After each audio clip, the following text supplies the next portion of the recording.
Tara, I think you have the start the stream button. Yes, I do. Let's make sure that's up.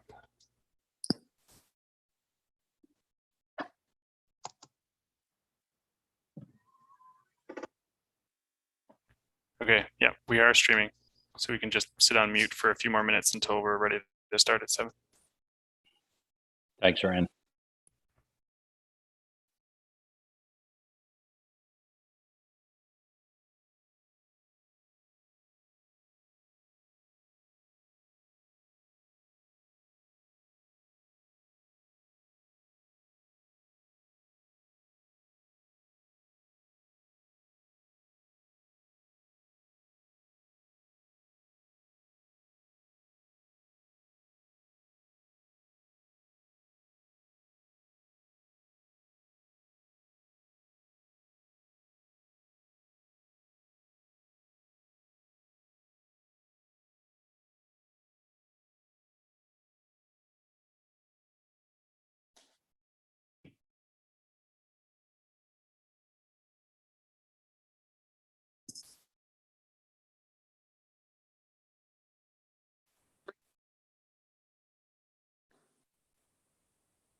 Okay, everyone, it's 1 minute after 7. I'll just ask everyone to turn their cameras on, and as we do have quorum, we'll get started. If Ryan, do you have to do anything further, or are we set to go? We are set to go. All right. Well, good evening, everyone. I'll call Planning Committee to order this evening. Welcome to our virtual Planning Committee meeting. In accordance with the physical distancing requirements associated with the COVID pandemic, the committee is meeting virtually. The executive management team, city clerk, and city staff with items on tonight's agenda are participating in the call, and we can certainly call on them as needed to answer questions. We have 2 reports on tonight's agenda, so I'll do this as a brief consent agenda first, and then we'll proceed with the 2 public meetings that we have tonight under the Planning Act. So for the consent items, as always, I'll read out the title associated with the staff report of the recommended motion. If you would like it held for discussion tonight, please indicate. If it is not held, the item will go forward to City Council for Council's consideration at our meeting on Monday, October 4th. That's when the items from tonight will go to Council. Okay, so the 2 staff reports on the consent agenda. First is with regards to the Community Improvement Plan grant approvals summary, February to May 2021. Councillor Riepma. Hold, please. Yep, held by Councillor Riepma. The second item is the proposed citywide amendment to the comprehensive zoning bylaw for affordable housing. Hold, please. Councillor Riepma is holding that one as well. Okay, both items will be discussed after the public meetings under the Planning Act. And as I mentioned, we do have two tonight. Although registration prior to tonight's meeting, if you wish to speak, was encouraged. If you have not yet registered, you're watching us tonight and you wish to speak at this public meeting, please email cityclerks@barrie.ca. That's all one word, cityclerks@barrie.ca, or you can call 797-5353 and staff will send you the information required to participate in the meeting. We do ask that anybody who is calling in tonight to speak to the meeting, if you're calling in from your smartphone, please make sure it's charged or your device is plugged in. We've lost a few people who lost their charge mid-comments. The purpose of the first public meeting is to review an application for a zoning bylaw amendment submitted by MHBC Planning Limited on behalf of Art and Development Corp. This development group, this is for lands known municipally as 284 and 286 Dunlop Street West and 119 and 121 Henry Street in Barrie. The second public meeting is to review an application for a zoning bylaw amendment submitted by Innovative Planning Solutions on behalf of Moriello Construction Limited. That's for lands known municipally as 520 and 526 Big Bay Point Road. Members of Planning Committee will be listening to the presentations and the comments received during the public meetings, but we will not be making any comments on these applications tonight. Members of Planning Committee will have the plenty of opportunity to do that if we so choose when the matters come for a decision at Planning Committee at a later date. And as a reminder, just since this is our first couple of public meetings after the summer break, the purpose of these meetings is to hear from the public. So we don't ask questions as members of committee of the members of the public. Any questions that are raised by members of the public will be noted by staff. They won't be responded to today, but staff will address them in the staff report when that comes forward at a later date as well. And just as a reminder, if you are the ward councillor, you can ask questions as you see fit on the presentation. If you are not the ward councillor, you get up to 2 questions. And you can, of course, ask any further questions of our staff via email. And we do that to try and limit the amount of questions, given it is a public meeting for the public. Okay, with that, I'll ask the Director of Development Services, Ms. Banfield, whether notification was conducted in accordance with the Planning Act for these public meetings. Yes, Mayor Lehman, it was. Thank you very much. So I'll now call on Corey Chisholm of MHBC Planning Limited to provide the presentation for the first public meeting. This is 284, 286 Dunlop Street West, 119 and 121 Henry Street. Mr. Chisholm, floor is yours. Thanks and good evening, Planning Committee. I'll just share my screen here so I can take you through my presentation.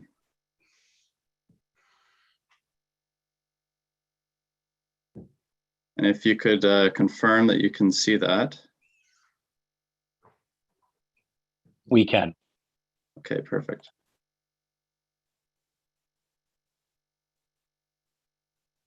Good. So good evening, Planning Committee. My name's Corey Chisholm. I'm a partner with MHBC Planning in our Barrie office. So this evening, I'll be taking you through my public meeting presentation for the proposed zoning bylaw amendment for the properties known as 284 and 286 Dunlop Street West and 119 and 121 Henry Street. The location is identified here. You can see the aerial in the top right corner.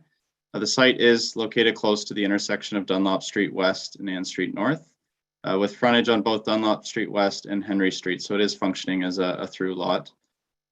We also are close to the current Highway 400 northbound ramp just to the west of the site, and which, as you know, with the ongoing MTO works, there's actually plans to reconfigure that on-ramp in the fullness of time, which will actually shift it further to the east, closer to our site, with this plaza being removed, as I understand it, eventually. So the surrounding land uses in this area are generally a mix of commercial along Ann and Dunlop Street with some residential in behind. And the 2 Dunlop Street parcels, which are adjacent to each other, as you can see on the aerial image, contain an existing 2-story commercial building. And the properties at the rear contain 2 existing single detached dwellings. Before I go further, I will just like to introduce our team. I think the owner of the site, Dean Artenosi, was having some technical difficulties just before I got on here, so hopefully he'll be able to join. We also have the architect, Ali Malik, with Urbanscape Architects. We have the urban designer, Sofia Canavas Gonzalez, with M. Bahar Planning and Design. We also have both our traffic and parking consultant, Swan Im, with Tranplan and Associates. We have our civil engineering consultant, David Giavoz, with Valdor Engineering. And we have our wind study consultant, Jessica Confalone, with RWDI. So I'll be taking you through the rest of the presentation, and then at the end, both myself and our project team are more than happy to assist with answering any questions members of committee or members of the public might have. So the proposed development, you can see here both a site plan drawing and an elevation drawing. What's proposed is a 16-story mixed-use building comprised of 124 rental apartments on the upper stories, and it would contain commercial space on the bottom 2 stories, comprising of just over 1,000 square meters of space. There is surface level parking proposed on site, as well as 2 levels of underground parking. And the site has been designed to accommodate the future MTO ramp configuration. So I mentioned that on my previous slide that there are plans for the MTO as they're doing works throughout Barrie on the 400 to shift that northbound ramp. So eventually, the start of that will begin across the frontage of our site. And there is an expropriation taking place. And then beyond that, we have to respect a 14-meter building setback. So that's what's laid out here on these dashed lines, both the future property line from the MTO perspective, as well as their building setback. And as you can see, we've located the building right as close as possible while keeping it parallel to Dunlop Street. Along the Dunlop Street is an intensification corridor, and there are policies that from an urban design perspective, you want the buildings located as close to the street frontage as possible. We've tried to accommodate that, but with that MTO setback, the building isn't as right up tight against the street as you might be able to if we weren't working with that MTO restriction. So this slide shows the current architectural renderings. So the top 2 views are from Dunlop Street, looking at it from 2 different sides. And the bottom 2 perspectives are from Henry Street in behind. And right now the design is, we think it's a high-level design and includes modern architecture, and will act as a nice gateway feature for the city along that intensification corridor, with a lot of traffic coming off the 400 in that location and heading down Dunlop Street into the city's downtown and waterfront. So with the proposed zoning bylaw amendment, we have to review provincial policy. So through our planning justification report, we did review the provincial policy statement and the growth plan. And it's my opinion the proposed development does conform with both those documents. We also had to look at the City of Barrie's official plan, the current official plan, most recent version dated 2018. And I will get to the city's ongoing new official plan process after this. But the current one that's in effect today, the site is designated residential in behind, as well as commercial areas along Dunlop Street. And we also are located within an intensification, both along an intensification corridor of Dunlop Street and within an intensification node, specifically around the intersection of Ann Street and Dunlop Street West. The city's official plan does encourage a diverse supply and variety of housing types, as well as promoting distribution of commercial facilities that provide a high level of convenience and accessibility for all. The City OP also promotes providing affordable housing and providing more affordable housing product throughout the city. The proposed development does provide additional purpose-built rental housing, which will help serve to bolster the city's overall rental pool, which we all know is in need of additional units. And following our review, we have determined the proposed zoning bylaw amendment conforms to the policies of the in effect City of Barrie official plan. So through this process, we have been keeping an eye on the draft new City of Barrie official plan, and the most recently released second draft. I do understand a revised draft is due to be released shortly, which we'll certainly be taking a look at. The current second draft does designate the city in one of the new designations proposed, which is known as the Strategic Employment and Economic District, or SEED. And there's two of those. There's one around the Ann Street and Dunlop Street area, and there's a second one over closer to Georgian College. So the purpose of the SEED designation is to perform an economic function while providing for sensitive land uses such as residential uses. So it's trying to combine employment and job type uses that can coexist with residential uses, such as office use. The proposed development is aligned with the general intent of the SEED designation as currently drafted in the second draft of the new official plan. And following our review, we have determined the proposed ZBA does generally conform with the policies of the second draft of the city's new official plan. We do understand those are still in a bit of flux, and we'll continue to keep our eye on that. So this slide identifies the current zoning in the City of Barrie zoning bylaw. And as you can see, there is split zoning on the site. The front portion along Dunlop Street being zoned general commercial, or C4. And the residential portion in behind fronting Henry Street is zoned residential multiple dwelling first density, or RM1. The proposed zoning bylaw amendment would be to rezone the whole site to the city's mixed use node exceptions, or sorry, mixed use node zone. And then we would be requesting some site specific exceptions. So that would be an MU1 with some site specific exceptions, which I'll get to in a slide here. And the MU1, and there's a corresponding MU2 mixed use zone, which is meant to be used along the intensification corridors. Us being within one of those intensification nodes, which is anticipated to accommodate a higher level of intensification, we'd be looking to implement the MU1 zone. So within the proposed zoning bylaw amendment, as is common with projects of this scale, there are a number of site-specific provisions we will have to include within the zoning bylaw amendment. Those do include a reduced landscape buffer of 1.2 meters. We are requesting additional maximum height beyond the as of right permissions in the MU1 zone. So we are requesting 51 meters, which would accommodate the 16 stories the building's proposed at. We would be requesting a site-specific reduction on the commercial parking rate, providing an increased rate of one space per 50 square meters of commercial GFA.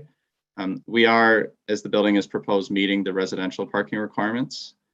And we would be seeking a reduced minimum outdoor amenity space on the site. And it's our opinion that the proposed ZBA is in keeping with the intent of the city zoning bylaw. Just on the parking, we do have to request a reduced rate on the commercial piece. However, there is a bit of a nuance. We are providing spaces, and I'm actually going to go back up to the site plan. If you can see this down here, there are a number of spaces fronting Dunlop Street, and we haven't been able to count those in the amount we're providing from a zoning perspective because they are located within that 14-meter MTO building setback.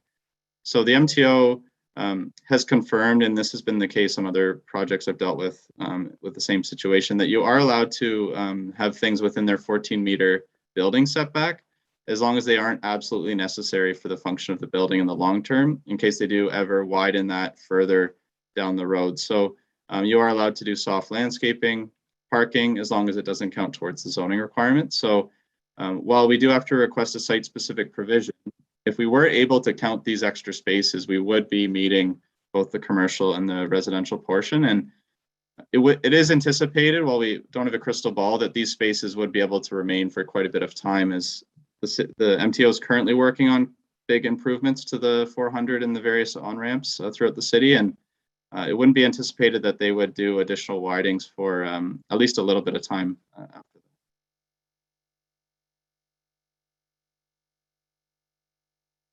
So moving forward, we did have a preliminary neighborhood meeting back in March. Following that, we did make the zoning bylaw amendment application, which was deemed complete. We have received a number of comments from various departments and agencies to date. We still are waiting on comments from certain departments such as planning, urban design, traffic, and engineering. So it's anticipated Once we get the full set of comments from all departments, we will be compiling those, going through them as a team, and providing a compiled comment response table to all of those with a subsequent resubmission for the city's review. In general, from the comments we've received to date, the large majority of them, while they may have had minor comments or advisory comments, there was no objections to the proposed development. Parks Planning did request a number of drawings.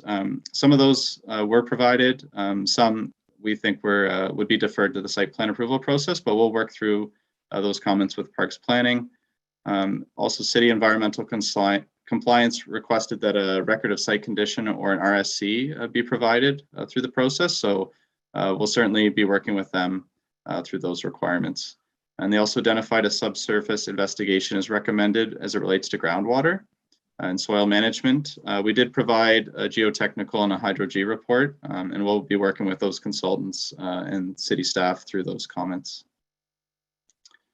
At the neighborhood meeting we held back in March, there were a number of neighbors that attended and some comments both by the neighbors and the ward councillor.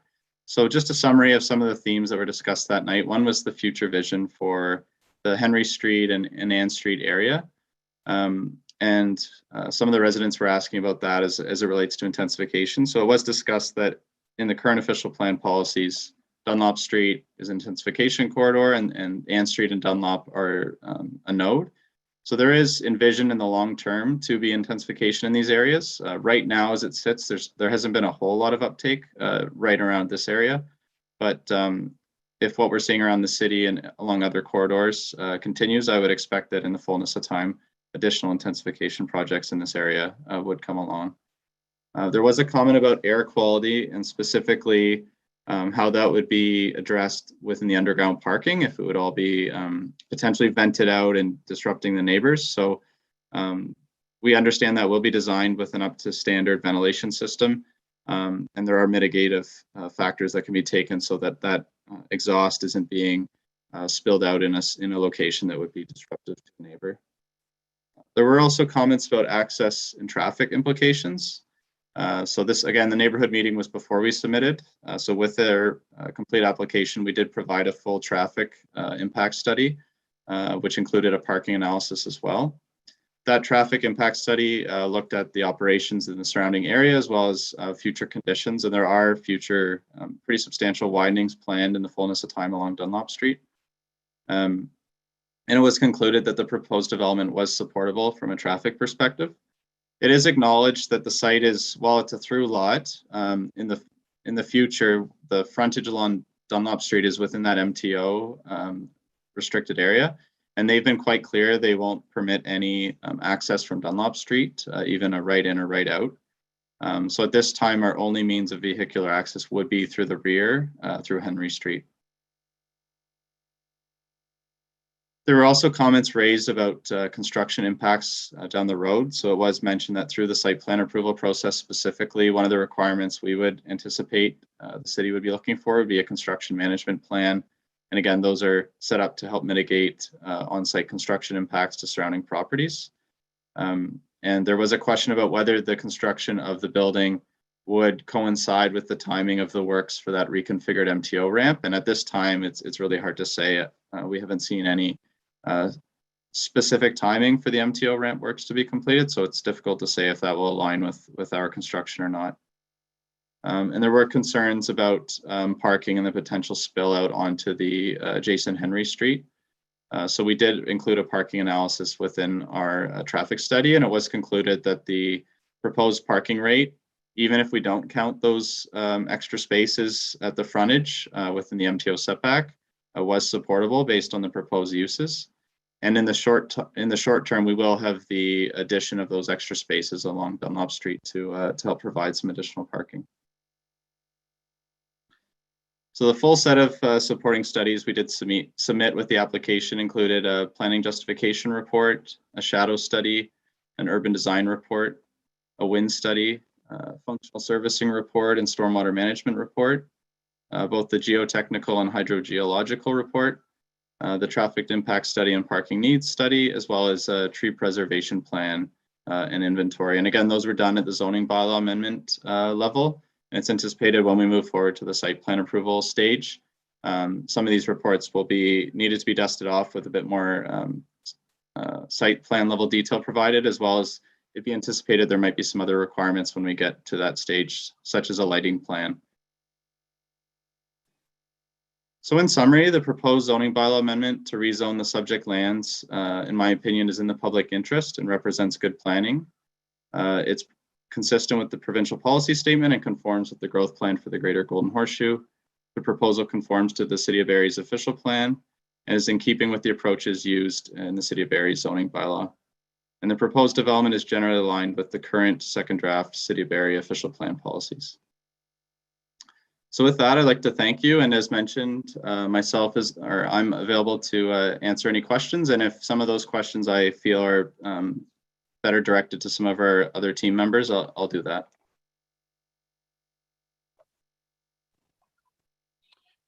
Okay, thank you very much for the presentation. Just a reminder to all members of the committee, you need to leave your cameras on during the meetings under procedure. It's a public meeting. And I will now call on Ms. Banfield to provide an update on the status of the application and comments received. Thank you for the introduction, Mayor Lehman, and good evening to you and the members of Planning Committee. So further to the presentation, please be advised that planning staff are currently completing the technical review of this application. The neighborhood meeting was held in March, and we heard comments from members of the public surrounding existing and increased traffic, safety, parking concerns with Henry Street and access to Ann Street, height, visual, and privacy impacts upon surrounding low-rise residential uses, potential impacts associated with any sort of construction activity for the building, and a desire to see affordable housing included. So the application is currently under review by planning staff and the city's technical review departments, as well as external agencies. So the primary planning and land use matters being considered by staff at this time include the proposal's compatibility with the surrounding land uses, particularly Henry Street and the surrounding residential uses, and how the development relates to shadowing, wind impacts, step backs, landscape buffers, and fencing. Impacts on traffic and parking, including the interface with Dunlop Street, parking availability along Henry Street and Ann Street intersection, as well as ensuring that the proposed built form and site layout, overall design contribute to an active and attractive streetscape. Confirmation that the development can be supported by existing services and infrastructure, and that the operational standards of Barrie Fire and Emergency Services Department are met. Preservation of private, public, and shared vegetation, as well as any future changes that might be required because of the MTO and any sort of other widenings. So planning staff are targeting a return to planning committee in 2022, the early part of 2022, for a staff report.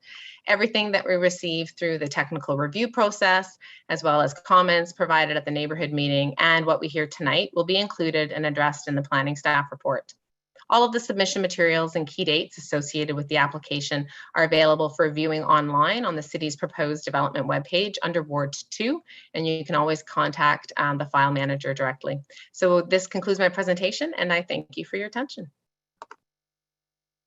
Thanks very much, Ms. Banfield. If you haven't registered to speak tonight and are watching and want to speak at this public meeting, give us your comments on this application. A reminder that the email is cityclerks, all one word, at barrie.ca or 797-5353 to get the information to join the meeting. We had one person register in advance to speak tonight. So we'll just remind you to raise your hand, use the raise your hand function, or press 9 on your phone to raise your hand if you are calling in. And once the member of the public has joined the virtual meeting, joined our meeting, if you could give us your first and last name and your address. We need that, unfortunately. We have to collect that in Planning Act public meetings. We need that for the record of the meeting. So I'll invite Mr. Barton, Matt Barton, to join us and give us his comments. Do we have Mr. Barton with us, Cheryl?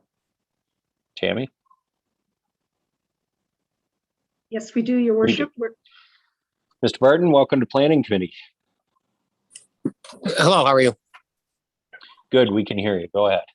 I'm just curious of the timeline. I live in one of the addresses on Henry Street, and I'm just a renter, and I'm just two concerns. I'm just wondering the timeline, and also just I want to bring up the lack of low income housing in Barrie.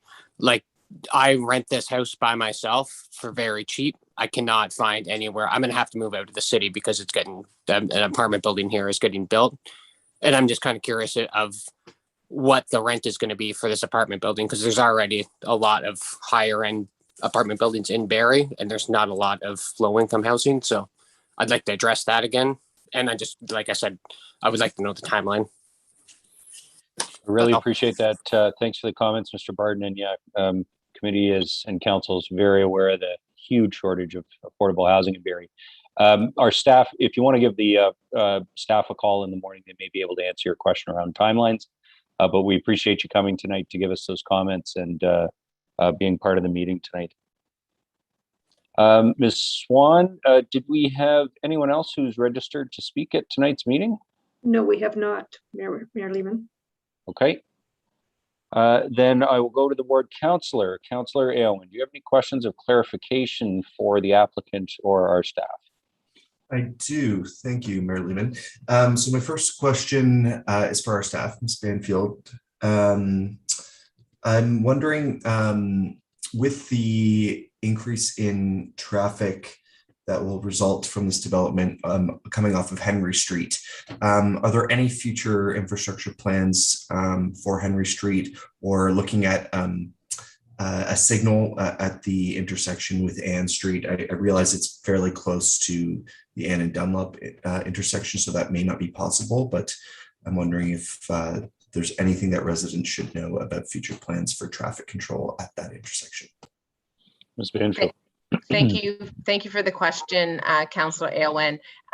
It will be part of the staff report in terms of, as we review the traffic work and the transportation work that the applicant submits, and staff will kind of take a look at what that does to the entire area. So it'll be definitely reported in the final report back.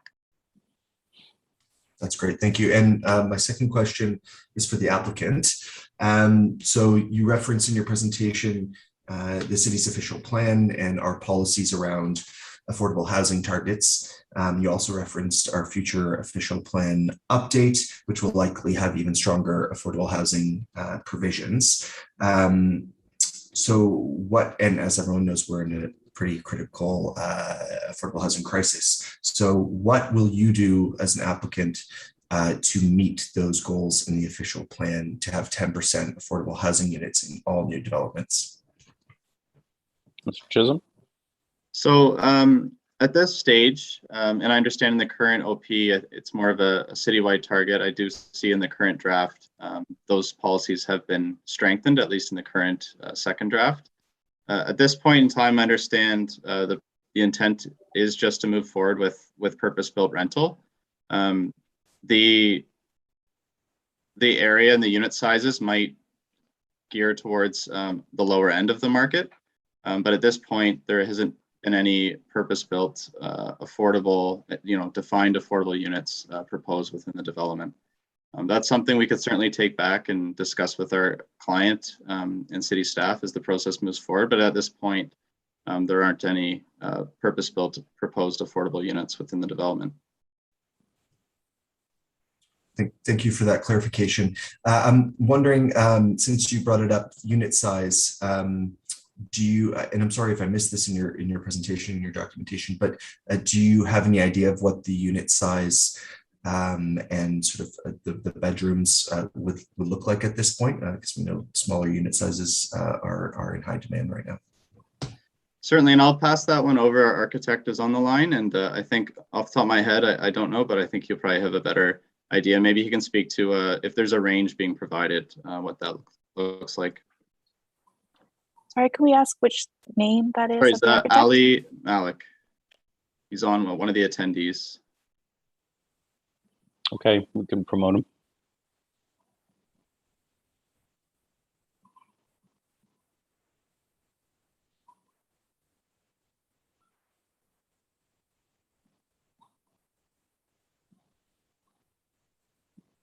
Ali, can you hear us? There we go. You Now we can can hear. hear me? Go ahead. Okay. Thank you. Good evening to everyone. I just need a moment to open a file and then I can address the question if you don't mind. Okay.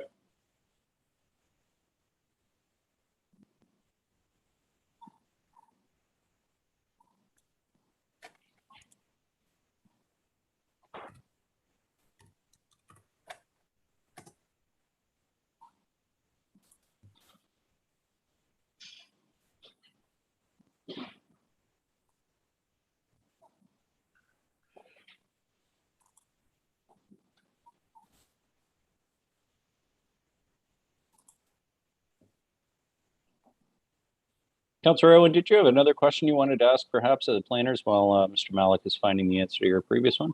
That was it for me. Okay. All right. Sorry, I could make something up. I don't know. Yeah, it's okay. I've actually found it here on our end, and I can Oh, you got address it? that Okay. now if Okay, I go can. ahead. So we have three type of the unit: 1 bedroom, 2 bedroom, and then 3 bedrooms.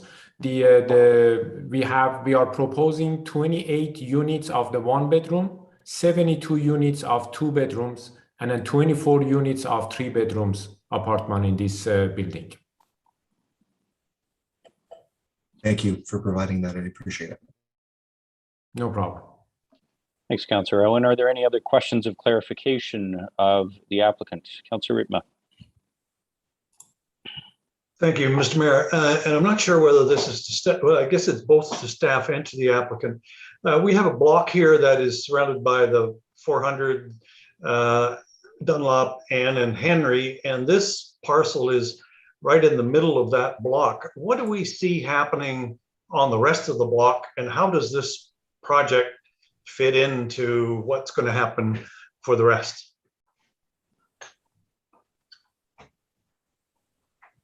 So, and perhaps I'll pass that one along to our urban design consultant, Sophia Gonzalez, if she can be promoted. She's within the attendees list. I know that was a preliminary comment we had received, and I believe we laid out some potential, how the surrounding lands could potentially develop in the future. Okay, once we get Ms. Gonzalez into the meeting, we can go to her. Hello? Hello. Yeah, we can hear you. Hi. Go ahead. Good evening, everyone, Mr. Mayor and members of the committee. So that's a very good question. We did prepare some 3D renderings that were part of our submission. And based on the density, basically based on the density targets that are being promoted by the official plan, sorry, I'm just scrolling through our planning report. Can everybody see, does everybody have access to see the urban design report? Not in the meeting, but maybe you could just give us the high level. Okay, that's no problem. So we did provide some concepts there, which are found in our urban design brief, specifically page 25. And we have provided there also the proposed boundary of the Highway 400 realignment. So we did some concepts, I believe on the corner of Dunlop Street West and Ann Street North. We provided something of the like of an 8-story building on the I believe would be the east side of our proposed site. And then on the other side, we proposed, I believe, somewhere between 25 to maybe 30 stories of another building. So, or I could be less, I'm sorry, it's less than that. I'm mistaken. But we did provide some concepts where there are 4-story podiums included with each building on either side. And we did maintain a 25 meters separation distance between our proposed building and any proposed building that comes in on the west side of our site. Now, we did provide a lower building height on the east side because we only have about, I think, a 12-meter separation from our building face to the building that would be proposed to the east of us. Okay, thanks very much for that. Councillor Ritma, did you have anything further? Just a follow-up to that to staff. I guess it's fair to assume that you would be reviewing that and making comment on it and determining that it would be, their proposal is a reasonable one and could be implemented. Is that a fair thing to assume? Through you, Mayor Lehman, to Councillor Rietma, correct. We absolutely look at all factors of the proposal when we report. Okay, thank you, Mr. Mayor. No more questions. Any other questions of the applicant? Questions of clarification? I just had one, Mr. Chisholm. If I'm not mistaken, you're seeking about twice the height that's permitted under the zoning bylaw, correct? Correct. Okay. Yeah. Could you just clarify why you feel this site is it's appropriate to ask for twice the height at this particular location? Certainly, and I do provide rationale throughout my planning report, but just some close notes from that would be within the current city official plan, there are intensification policies and tall building policies, and it does push those taller buildings both within the city center and along those 5 intensification corridors that radiate out almost like spokes on a wheel. And then we have the intensification nodes at certain key intersections along those, and those are anticipated for higher levels of intensification and with that taller buildings at those kind of key spots. So this is one of those nodes. It is at one of the major exits off the 400, acting as a gateway into the downtown. There's another, in a way, similar proposal at the exit of the Bayfield Street and 400. Another building that could act, taller building that could act as a gateway for those coming in. So again, the context in the area today, in this specific area of Dunlop, hasn't seen too much uptake. There is an older, taller apartment building, kitty corner to this site, the southeast corner. However, again, we think it's in line and with other applications we've seen in the city, pushing height beyond the minimums identified in the zoning bylaw, and would anticipate through both the city's draft official plan, there is some removal of maximum height permissions within the OP, and would anticipate that when the city does update their zoning bylaw following that, that some of those minimum heights that exist today in the parent zones might trend upwards as the province is pushing more density and housing within the built boundary of the city. Interesting. So you're sort of anticipating, given the direction of the OP. That's your submission. Part of your submission. Part of it. It's more of a general comment, but in the what we've been observing across the city as well is along these intensification corridors, nodes, and within the city center, there have been a variety of buildings proposed and approved with increased heights beyond the minimums established within the current zoning bylaw. Okay. Okay. Thank you very much, Mr. Chisholm. Thank you to Matt Barton for your comments tonight, and for the team that's with you, Mr. Chisholm. With that, I will declare this public meeting concluded, and we will move on to our second public meeting of the night. Thanks a lot. Thank you. Thank you.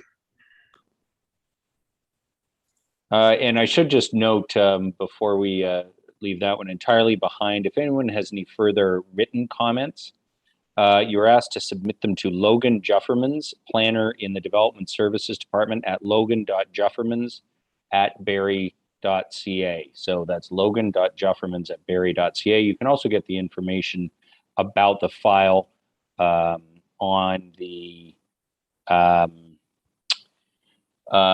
city's website under the proposed developments. Okay, we will now proceed to our second public meeting.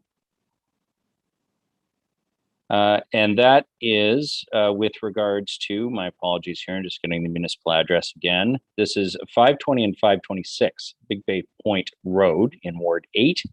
And I will call on James Hunter of Innovative Planning Solutions to provide the presentation concerning this application. Mr. Hunter, have we got you on the call? Not yet. Nope, there he is. Mr. Hunter, welcome to Planning Committee, and the floor is yours. Thank you, Mayor Lehman.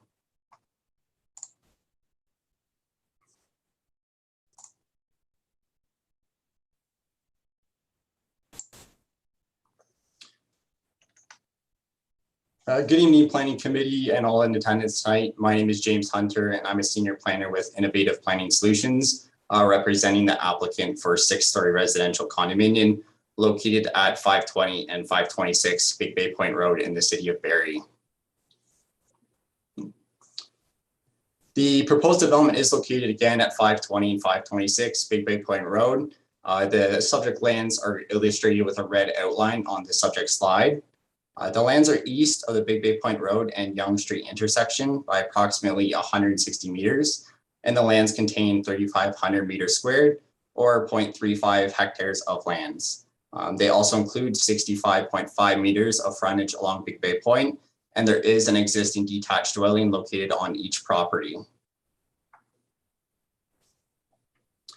Diverse land uses surrounding the subject lands, including Warnica Public School adjacent to the north, and then further north are low density residential uses. To the east are low density residential land uses containing single detached dwellings. To the south is a residential development underway for 58 back-to-back townhouse units in 3 buildings. And to the west is a low density residential use. And then there's various commercial uses located further west along Big Bay Point Road and Yonge Street. The subject application is for a 6-story residential condominium with a building height of 16.8 meters. The built form has been designed to frame the street, creating a consistent streetscape and urbanized public realm.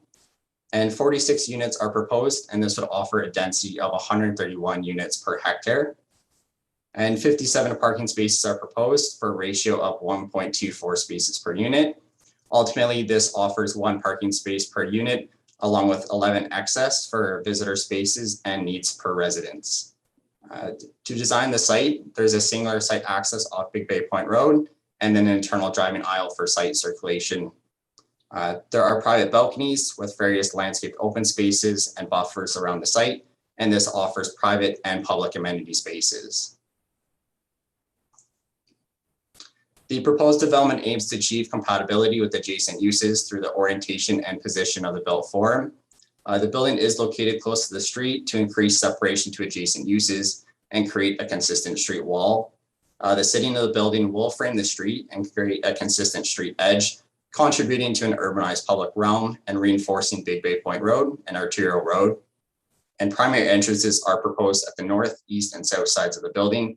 And this is in order to provide convenient and direct access to parking areas and to the municipal sidewalk along Big Bay. In addition, the use of landscape treatments will be provided in an intent to improve the visual appeal and soften the built form. In the current official plan, the subject lands are designated as residential on Schedule A. They are within the Painswick North planning area, and Big Bay Point Road is an arterial road. On Schedule I, which is the intensification areas, this is within the built-up area, and it is located within a primary node and a major transit node. I will also note that the subject lands are designated as medium density and within a strategic growth area in the draft number 2 of the city's official plan. This designation is intended to accommodate high levels of intensification and densities. And in the current draft, the official plan does seek in the medium density category building heights with a minimum of 6 stories. The subject lands are currently zoned residential single detached dwelling R1, and to facilitate the proposed development, an amendment is required to rezone the lands for a high density residential use. And what we are proposing tonight is an amendment to the residential apartment dwelling first density, which is the RA1-2 zone, with a number of special provisions. The site-specific special provisions we are requesting with the RE12 zone include a front yard setback of 3.2 meters, a side yard setback of 3.7 meters to the west, a landscaped open space totaling 30.5% of the lot area, a gross floor area of 131%, a building height of 16.8 meters, a lot coverage for parking areas of 43%, reduced landscape buffers of 2.4 meters to the east and 0.5 meters to the west in very specific locations, and a parking ratio of 1.2 spaces per unit, along with a front yard balcony projection of 2.2 meters. With our zoning bylaw amendment application, there was a number of key supporting studies. including the planning justification report, urban design report, geotechnical, traffic, arborist assessment, architectural, and detailed functional servicing and stormwater management reports. So ultimately, the subject zoning bylaw amendment would facilitate the development of a 6-story, 46-unit residential condominium. And this would amend the City of Barrie zoning bylaw from R1 to the residential apartment dwelling first density, which is the RA1-2 zone with site-specific special provisions. And development through intensification is supported as it contributes to a more desirable compact form. And this efficiently utilizes land, resources, existing infrastructure, and services. And it does have additional support for public transit and active transportation usage, especially given the subject location. And the city's official plan encourages development that contributes to the creation of complete communities and offers intensification, which is an essential component of the city's growth management strategy. The current residential designation does permit all forms of housing, and development is concentrated to the intensification nodes. And within these nodes, that's where the higher density developments are targeted. And the application is considered a redevelopment intensification project within an intensification node, where the form of the proposed development does reflect the desired urban structure of both municipal and provincial legislation. This does conclude my presentation for the proposed development. I'd be happy to answer any questions directed my way. Thank you. Okay, thank you very much, Senator, for the presentation. I will now go to Ms. Banfield for an update on the status of this application and comments received. Go ahead. Thank you again for the introduction, Mayor Lehman. So further to the presentation, planning staff are currently undergoing the technical review process. The public meeting was held virtually back in February, where we heard about comments and questions about the proposed built form, the impact on the surrounding land uses, specifically the residential neighborhood, confirmation of the study requirements as it relates to the traffic analysis, concerns about the increase in density, proposed parking reduction, and any tree removal, and inquiries about the target market for people moving into the development. The application is currently under review by city staff and the technical departments within and external agencies. So the primary planning and land use matters being looked at, just general compatibility of the project with the surrounding land uses, included but not limited to the transition of intensification, as well as any impacts on the increased traffic and access from Big Bay Point Road, the provision of on-site parking, and any sort of future linkages with some of the adjacent properties, ensuring that the proposed built form, site layout, overall design, that they all contribute to a great streetscape along Big Bay Point, as well as just general confirmation that the site can be supported and operate appropriately, and obviously still have access from fire and emergency services, as well as the preservation of boundary trees, specifically with the abutting school to the north. So planning staff are targeting the first part of 2022 for the staff report, and all comments received during the technical review, as well as the comments provided at the neighborhood meeting, and anything we hear tonight will be addressed in the planning staff report. So all of the submission materials and key dates, everything associated with this application, are available for viewing online on the city's proposed development webpage under Ward 8. And you can always contact Celeste Kitstemmertree. She's the file manager. You can contact her directly. So thanks very much. That concludes my presentation, and I thank you for your attention. Thank you very much, Ms. Banfield. So I'll remind anybody watching who wishes to register to speak at the meeting, the email that you need to send a message to is cityclerks@barrie.ca, all one word, or call 797-5353, and our staff will get you the information to be able to speak at tonight's public meeting. With that said, we do have two individuals who pre-registered to speak at tonight's public meeting. And our first speaker is Wendy Bertuca. Wendy, we'll get you into the call. There you are. Welcome to Planning Committee, Wendy, and we just need your address for the record of the meeting as well. So I just want to make sure you can hear me. I've been having technical difficulty. Perfect. Yeah, all good. My physical address is 237 Warnica Road. Thanks very much. And the floor is yours. So I did attend the original meeting. A lot has happened in my family since then, but I just wanted to say, when the homeowners on Warnica Road, the street that backs onto Big Bay Point between Yonge Street and Dodson, bought their homes, they knew that they backed onto other homes and in one section a school. These homes are 60 to 70 years old, and since their construction, the area has seen a lot of development, but nothing that would negatively impact them as this proposal and potentially future proposals will do. My husband and I bought our home over 12 years ago, assuming that this would be our last home. My husband recently died, and he died knowing that my future was unsettled, that my financial retirement could be impacted by what could happen here, and that I may have to move from the home that we planned on retiring in. I'm sure that no one bought their homes with even a whisper of a thought that there would be apartment buildings behind them in the future. As representatives of your constituents, the stress and anxiety that you have inflicted on homeowners is unconscionable. You shouldn't just be representatives for the current climate of high density and affordable housing. There are many options for that in other areas of the city. You should also be representing your constituents that are homeowners. I originally submitted a letter to council identifying deficiencies in your planning. For example, why didn't you ensure that developers put more or taller high-rise buildings at the Yonge GO station? This location abutted a high school and the rail lines. It would not have had a negative impact on residences to the extent that your plans here will have. I hope that you will take my letter and my comments here into consideration and change the zoning that it does not include high-rise buildings on this stretch of road. Townhouses seem to be a strong theme in many residential areas, and this would certainly be preferable to high-rise buildings behind these long-time homes. My question to you is why? Why does anyone on city council or the planning committee think it's okay to compromise what we have by building apartment buildings behind our homes? Thank you.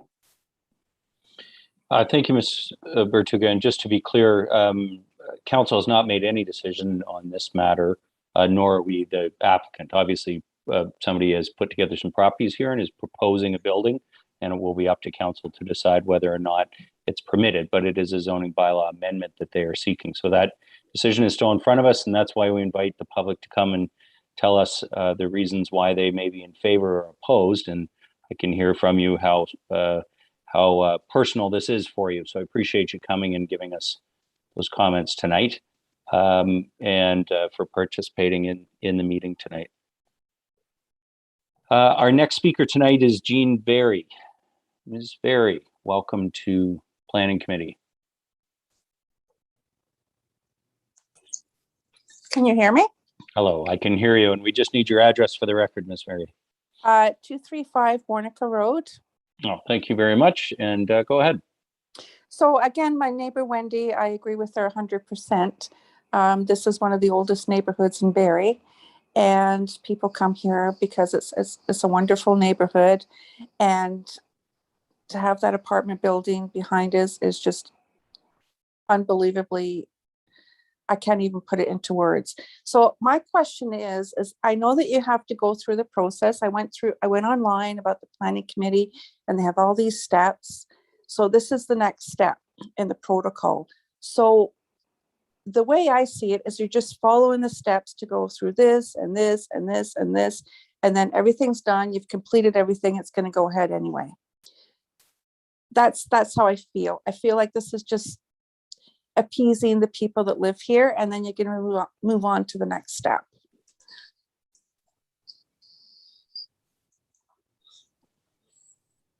Okay. Well, I appreciate your concern that it might go ahead. The decision is still in front of us, and in fact, it's a process that's laid out in legislation.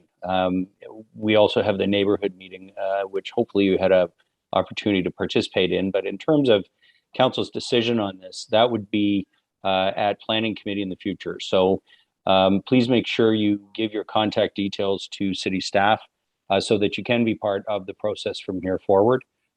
Obviously, tonight was just to hear from yourself and others who wish to speak to this. And council will debate and decide on this with our staff recommendation when it comes at a later date. But thank you for being here tonight and for giving us your comments. Okay, Madam Clerk, have we had anyone else registered to speak at the public meeting? No, Mayor Lehman, we have not. Okay, then with that, I will ask the ward councillor, Councillor Jim Harris, if you have any questions of clarification. Yeah, thank you, Marilyn. I do, and thank you, Ms. Bertuca, and for your comments, and Ms. Varney as well. I understand how important this is to you.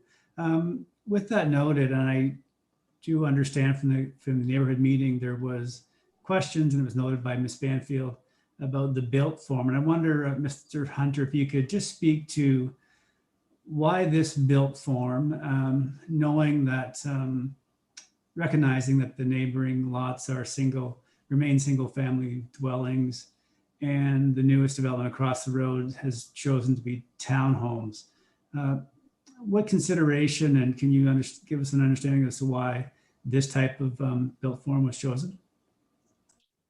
Thank you, Councillor Harris.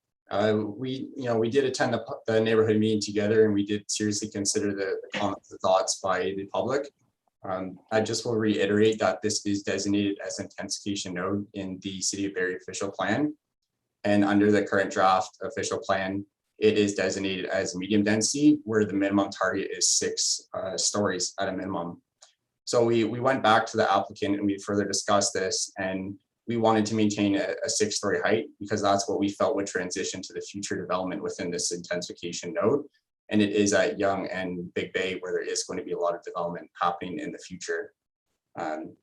In addition to that, we are coming in at a density of 131 units per hectare, where approximately 120 units per hectare is targeted by the city's official plan. And then regarding the built form, adjacent to the street, there is the residential townhomes that are underway. There are a number of other developments that happen in the City of Barrie, or shall I say, under review. And when we discuss this with the applicant, the intent of this form is to utilize the site as it is a smaller site. And the provincial policy encourages us to utilize lands that are available. So when we looked at it, this is intended to meet, I would call it more of a gap, where there are going to be larger units targeted for a certain audience of older adults, professionals, or people looking to downsize, which is not common in the city. So collectively, when we looked at the designations on this property and its location, we felt that maintaining a 6-story height at Yonge Street and Big Bay would be appropriate for the development that is anticipated, while maintaining compatibility with the area. Yeah, thank you. I'm not sure what's anticipated. It feels like those corners are complete as they sit, but just curious also, the proposed request, the zoning bylaw amendment, as it is, requires this particular built form to require 9 special provisions. Do any of those special provisions answer or in some way support managing some of the concerns raised at the neighborhood meeting?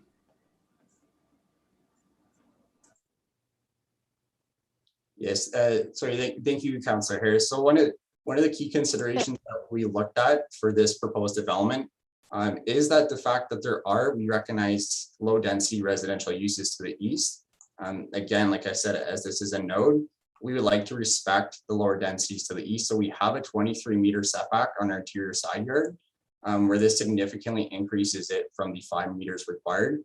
So we tried to maintain a maximum setback to any adjacent uses. Again, this will hopefully reduce shadowing light effects or any other aspects on the adjacent lands. On top of that, we have pushed the built form right to Big Bay, which is encouraged for public realm and a number of design guidelines. But this also does ensure that the development is at the front of the site and increases the rear yard setback. Collectively, those are probably the main 2 considerations that ensure that we are respecting the adjacent uses. Great, thank you. Just and the proposal, as I see in the design, shows the building to the one side, so closer to the one home versus balanced on the lot. Can you explain why it's not centered, or it's much closer to the one property than the other of its east or west? But yeah. Thank you, Councillor Harris. So we have requested a 3.71 meter interior side yard to the west, where 5 meters is required. So within the nodes, this is where the higher densities are supported. However, backing up my previous question there is that, or sorry, your previous question there, we're trying to respect the low density to the east. So our intent was to push the building as far as we can to the west towards a node. In addition to that, it accommodates separation to accommodate for the driving aisle, pathways and landscape open areas. So that really was the intent for pushing that the built form to the west, as opposed to centering it, where it potentially could be 10 meters closer to the residential on the east side.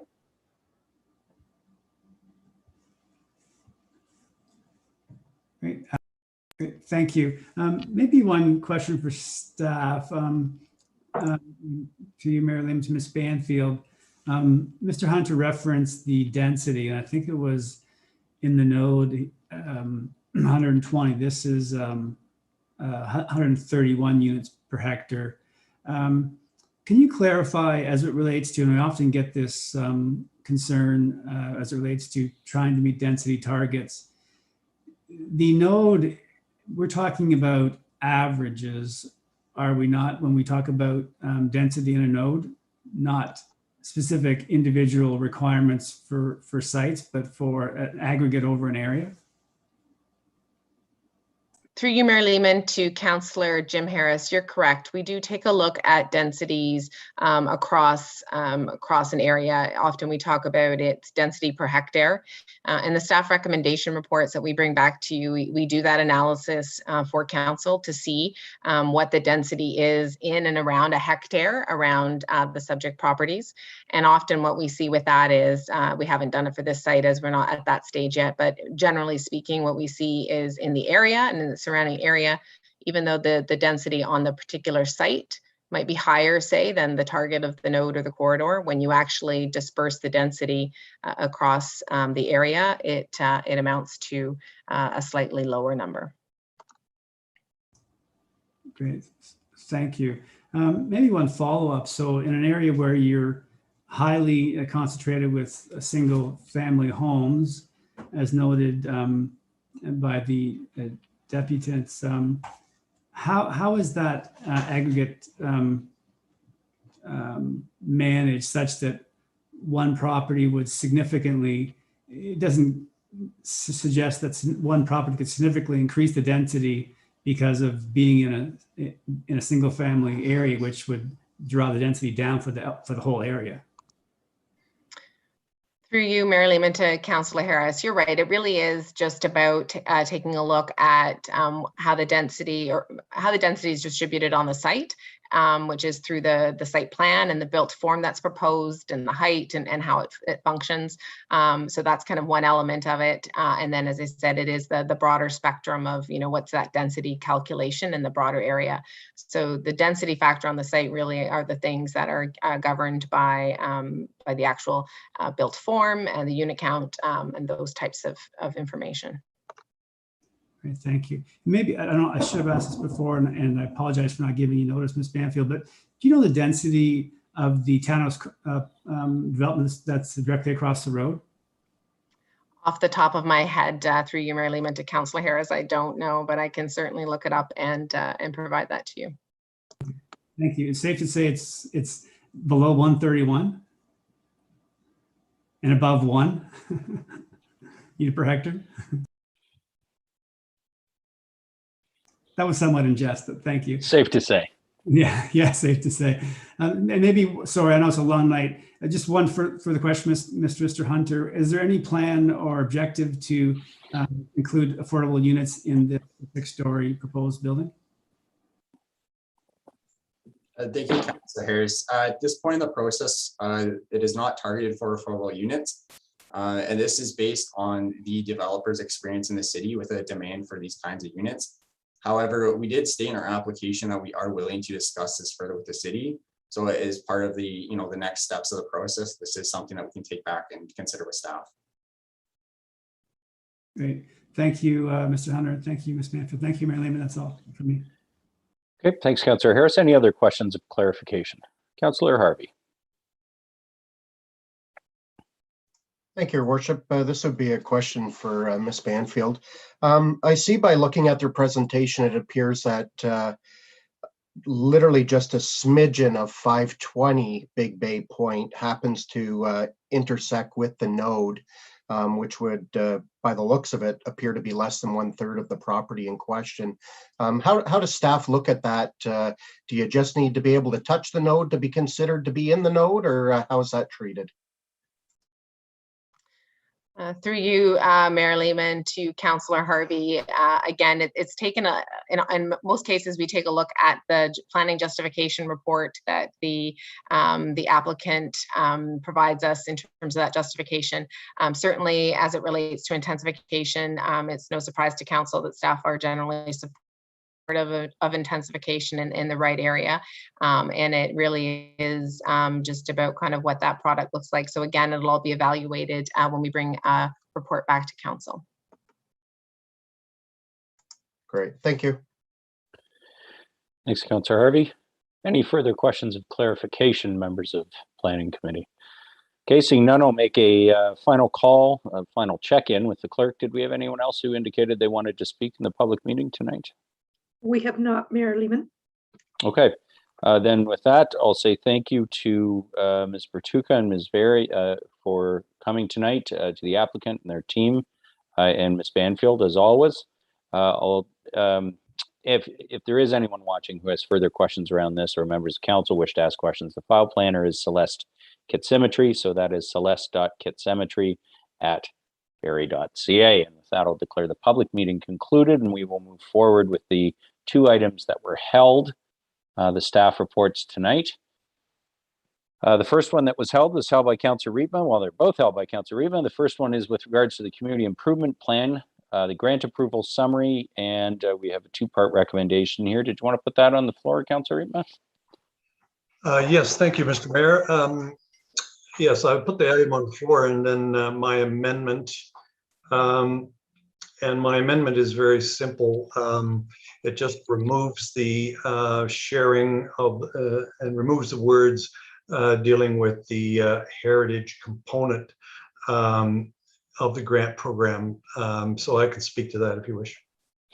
Okay, so the items on the floor is printed, then Councillor Riepma has an amendment, and I'm just looking at the motion here. It would be to remove the words built heritage, preservation of built heritage from paragraph 2, which would have the effect of not reallocating half of those funds, but still reallocating half of the remaining redevelopment grant program. Is that correct, Councillor Riepma? That's correct. Okay, go ahead if you care to speak to the amendment. All right. Thank you, Mr. Mayor. And I think there's others that have some real concerns about the whole CIP program and how it fits into the affordable housing part. But I think that's a discussion for another day. This one, I just want to simply speak to the heritage component piece of it. If you look in the staff report, there's $72,000 in that part of the budget, and their suggestion is that they would take 50% of that and use it for affordable housing grant. And to my knowledge, and I'm the chair of Heritage Berry, we have not, that committee has not been consulted on that request. And I'm thinking as well that we have some significant applications coming forward, we expect. As you know, Mayor Lehman and members, almost every month, we add another building or 2 to the Heritage Register here in Barrie. And we can certainly expect to see more rather than less coming forward. And in the staff report, they note that, for example, Collier Church was not eligible at the last intake because they weren't on the register. Now they are on the register, and so for the next intake, they will be eligible. So I'm very reluctant to reduce the amount of money available in a very small portion of our grant program anyway. It's only 5%. And I would hate to reduce that even further. So I'm asking for everyone's support to remove the heritage portion of this request. Thank you very much. Okay, thanks, Councillor Rima. On the amendment, members of Planning Committee, does anyone wish to comment? Deputy Mayor Ward. Thank you, Mayor Lehman. I guess I'm just curious from staff's point of view. This is only money for 2021, so we've only got 3 months left of the year. What is more likely to, where are the applications more likely to come from in the next 3 months? From heritage or from housing?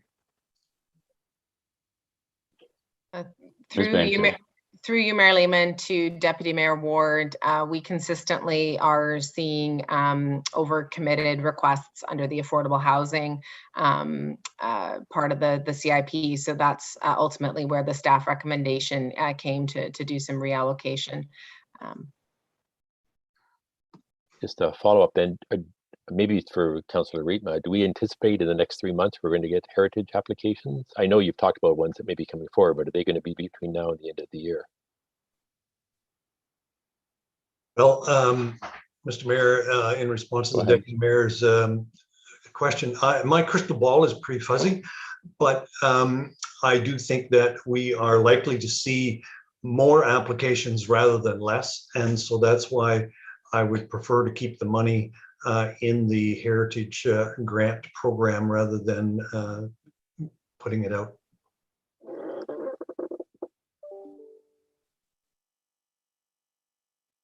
Okay, just to make sure I understand your amendment. Or the original motion was to just take half the money that was left for the heritage and put it towards affordable housing, and you want no money taken out for affordable housing. Is that correct? That's right. Out of the heritage portion, right, of the grant, there's still the other portion, which is by far the larger portion that I'm not making any comment about now. Okay, thank you. Thanks, Deputy Mayor Ward. And I'll just clarify with staff. I think we're talking about $36,000 here. Yeah. Okay. Does anyone else wish to speak further to the amendment? Did I see another? Okay, Councillor Congle. Thank you, Worship. Maybe to staff, Ms. Banfield. Should the amendment pass around no diversion of funds from heritage, would staff have a recommendation to make up that gap through taking more out of the redevelopment side? Or would, is there a particular rebuilding of the funds for the affordable housing that would support what you're forecasting, tied to our strategic goal around affordable housing? So just wondering if you'd Ms. Banfield? Comment. Through you, Mayor Lehman, to Councillor Kungle. So there is a grant application process underway now, and the next round of grants close October 31st. At this point, as I said, staff really made the recommendation to try to put some more funds in the one area of the grant that was depleted, and this was the proposal that we came up with. And so we're happy really with whatever council wants to do. If funds aren't used year over year. So if we do a reallocation and then it doesn't work out, then the money will still stay, or council can recalibrate in January. So at this point, would suggest that we'd still probably keep the rest of the recommendation, I think is what Councillor Rietma is suggesting. Okay, thank you.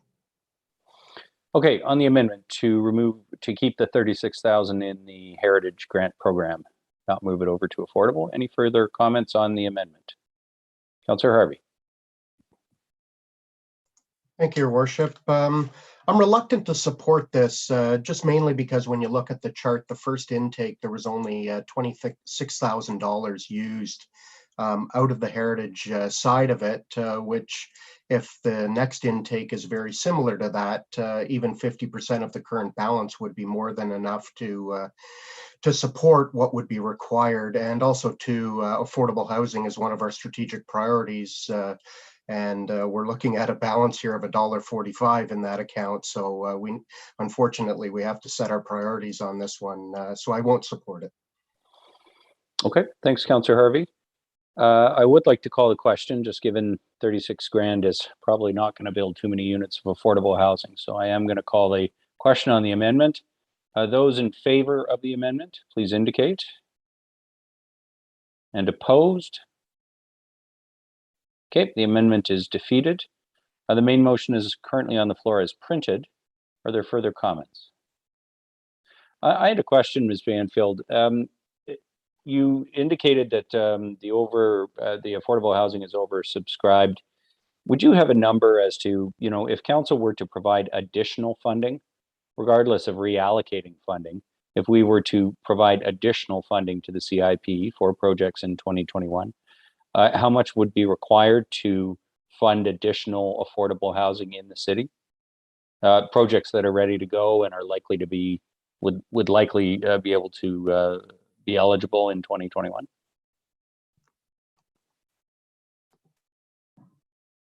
Sorry, through you, Mayor Lehman. Well, every year city staff asks for quite a bit of money from council, millions. I don't think that there is a number, to be very honest. We would take and distribute whatever we could get. I think it's important to remember that the only true dollar values, I guess, if you will, that come out of the fund is development charge rebates. Everything else, for the most part, is either lost revenue or some accounting on the back end. So, some of the projects that are quite large, the development charges are quite large. So really, as I said, I think staff typically start around the $2 million mark each year to try to fund the CIP, but it continues to be a challenge, understandably. Sure. So I guess what I'm asking, especially given where we are in the year, the overall fiscal situation of the corporation and how critical the housing crisis is, could you commit to reporting back to council? I mean, if this motion passes that's currently on the floor, we will be reallocating some of the committed funds from the built or the rebuilding grant. I'm sorry, I've got the name wrong, but that's not going to go very far. I mean, it's only a few $100,000. And if there were projects that are on the table that are not going to proceed because the CIP is not funded sufficiently, I'd at least like to know that. And then the planning committee could have the discussion around whether or not we allocate any additional funds. Now we're mid-September, so whether or not that's really a discussion for the remaining months of 2021 or the first months of 2022, which can be part of our budget discussion, we can take a look at. But I guess what I'm asking, Ms. Banfield, is if this passes tonight, you're going to have some additional funds to disperse. If the demand is a multiple of those funds and there are projects that are going to get stalled or wait or not proceed, could you report back to planning committee on that situation and try and give us a number as to what might be required to fund those projects in 2021, regardless of whether we decide to do that? I would like to know if it's possible because of the urgency of the housing situation. Through you, Mayor Lehman, 2021 or 2022? Are you 2021. 2020. So the remainder of. Correct. If there are projects sitting unfunded right now, and you're aware of those as you go forward from today, if we could hear about that and understand what the number would be for us to fund those grants to help those projects proceed. We absolutely can do that, Mayor Lehman. Okay. With that, are there other comments on the motion that's on the floor? It is as printed. Councillor Kungl. Thank you, Your Worship. Just one quick one. So also building on noting the October deadlines and recognizing, I think, some of the intake pieces for Heritage have been delayed. I mean, I was conflicted about this, but I landed on housing from a priority standpoint. Is there any process by which, if those intakes come forward still from Heritage, while the budget's been reduced and impacted, is there a way for us to kind of raise an issue if there's not enough funds in that budget to support what comes forward, to retable it for consideration rather than closing any type of process? I probably don't appreciate the impact this decision may have on a process underway. I'm assuming it'll still continue. And then is it possible to raise an identification of of funds that Heritage might need? Through you, Mayor Lehman, to Councillor Kungle, it would be possible at the end of this current, which is the final 2021 grant period, to give council understanding of all the areas of projects that couldn't be funded. We can absolutely do that. And then just in a follow-up from a process, does this motion, should something want to be approved for Heritage but not meet a budget that we have this year, can that get carried forward, or do they have to go through a whole nother intake process? So what's the impact for those that are applying through Heritage for access to funds if the funding is not available until next fiscal?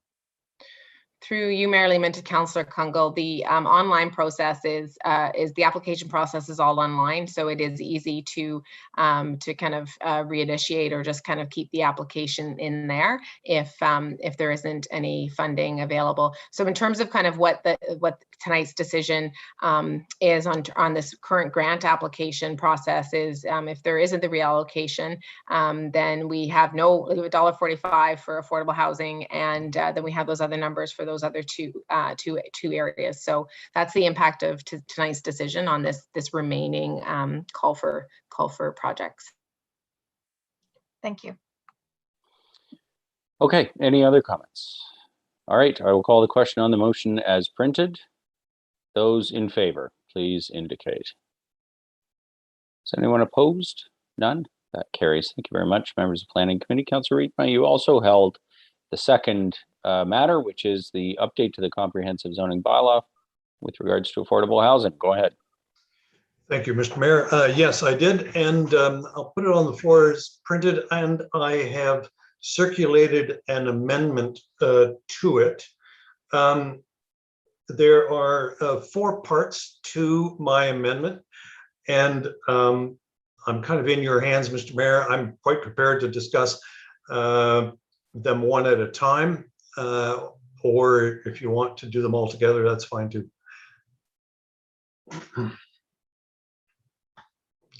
You're on mute, Mr. Mayor. Sorry, how 2020 of me.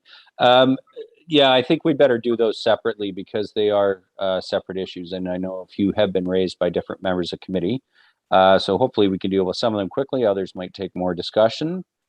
So why don't you introduce the first one? All right, thank you very much. First of all, I'd really like to thank staff for dealing with this complicated subject. They've provided a really good report for us that's really useful and thoughtful. I've also appreciated the answers because that we've been given.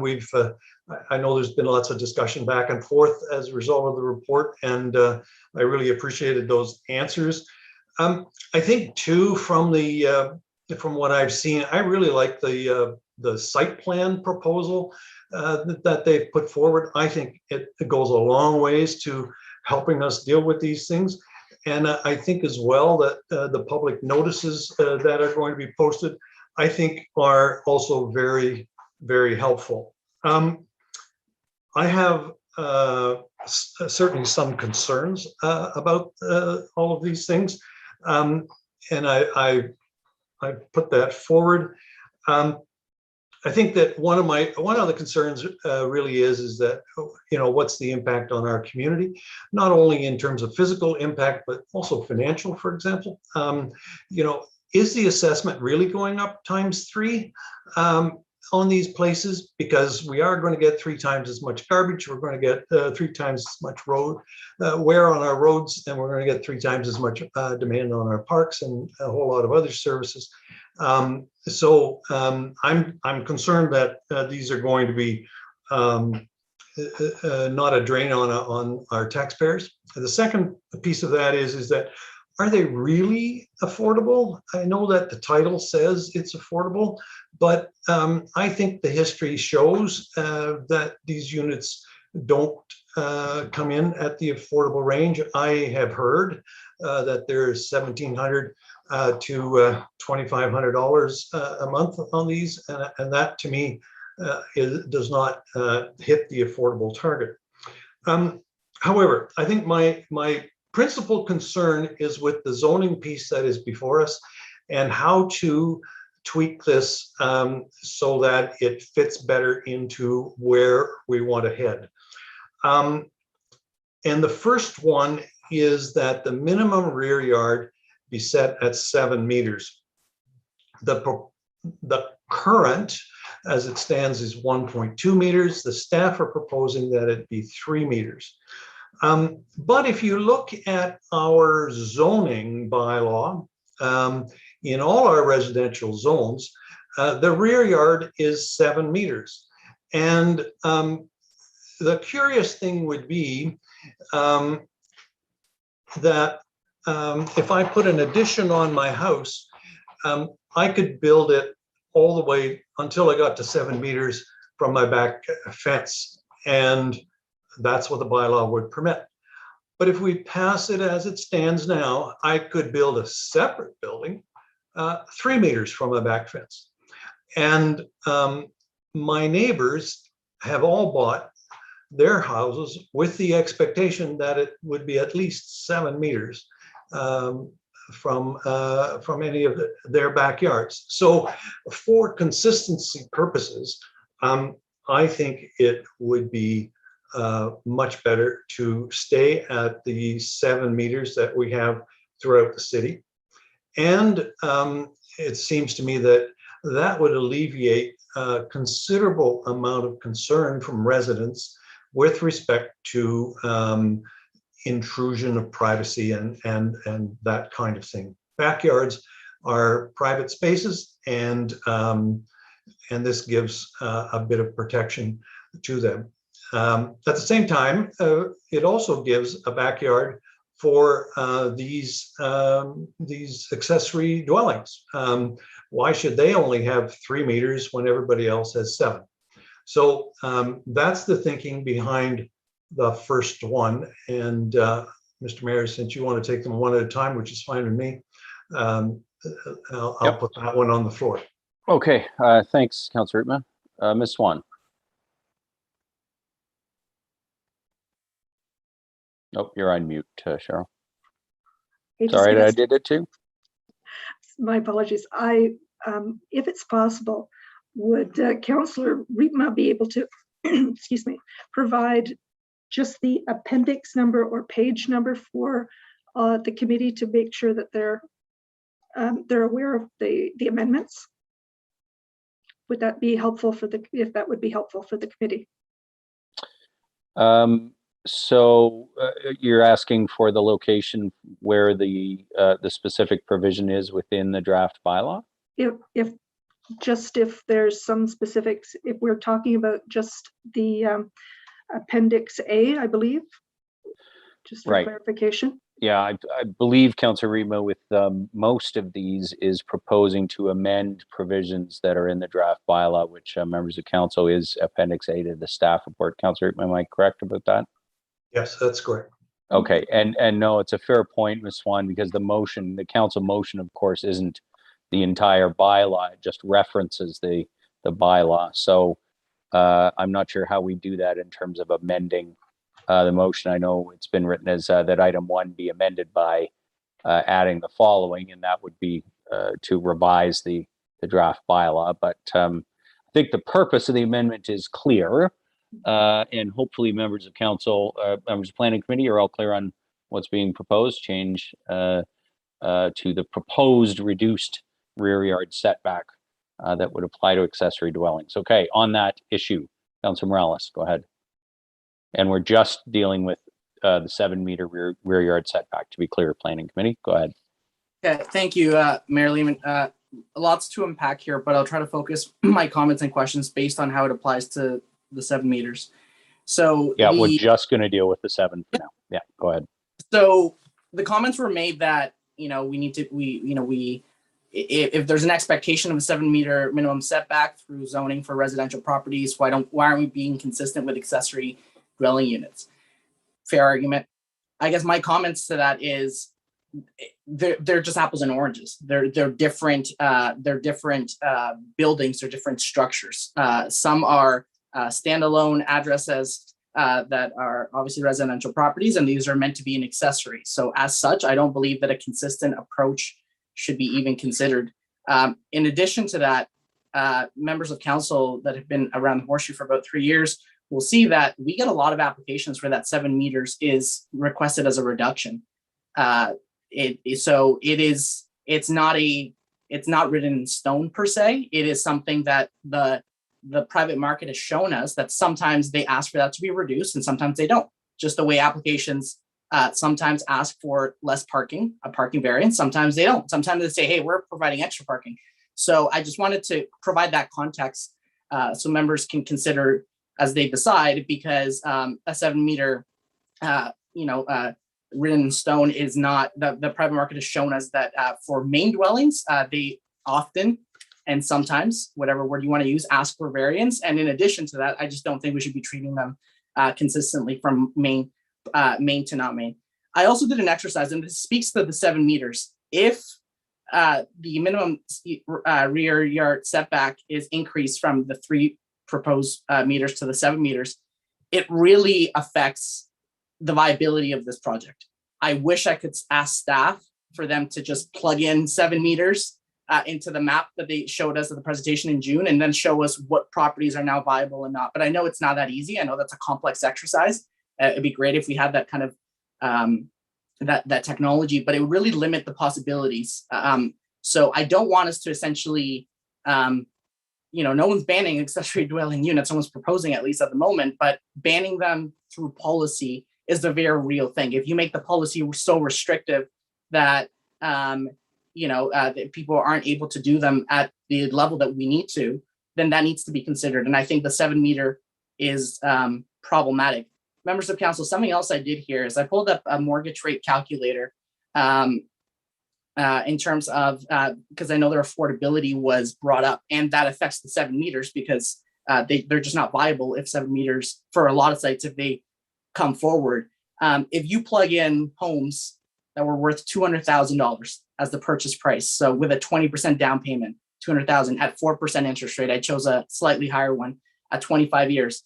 The mortgage payment on that home, which is the price obviously way Sorry, back. Councilor Morales, I got to interrupt you. How's this related to the 7 meter setback for the rear yard?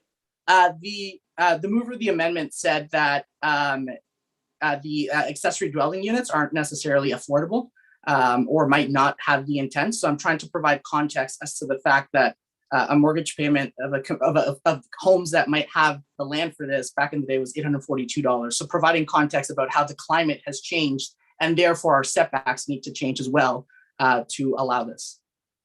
I didn't intend to bring I'll this just up. push you to your point on the amendment. Thanks. Okay, so the reality is setbacks need to change. Affordability has changed. And just to summarize it on this point, I think 7 meters is a bit restrictive, and we should be looking at it in a different lens than we're looking at standalone residential units. Okay, thanks, Councilor Morales. Councilor Thompson on the amendment. Thanks, Mary Liam. Maybe to the mover, through you, to the mover of the motion or to staff. As Councilor Morales pointed out, that variances, as I had one in my ward for a sunroom, went to Committee of Adjustments. If this amendment was to pass, would that option still be there for the separate dwellings, that we could look at it on a case-by-case basis, and if we felt that it wasn't impacting surrounding neighbors, that the Committee of Adjustments would grant it? Is that still an option with this amendment?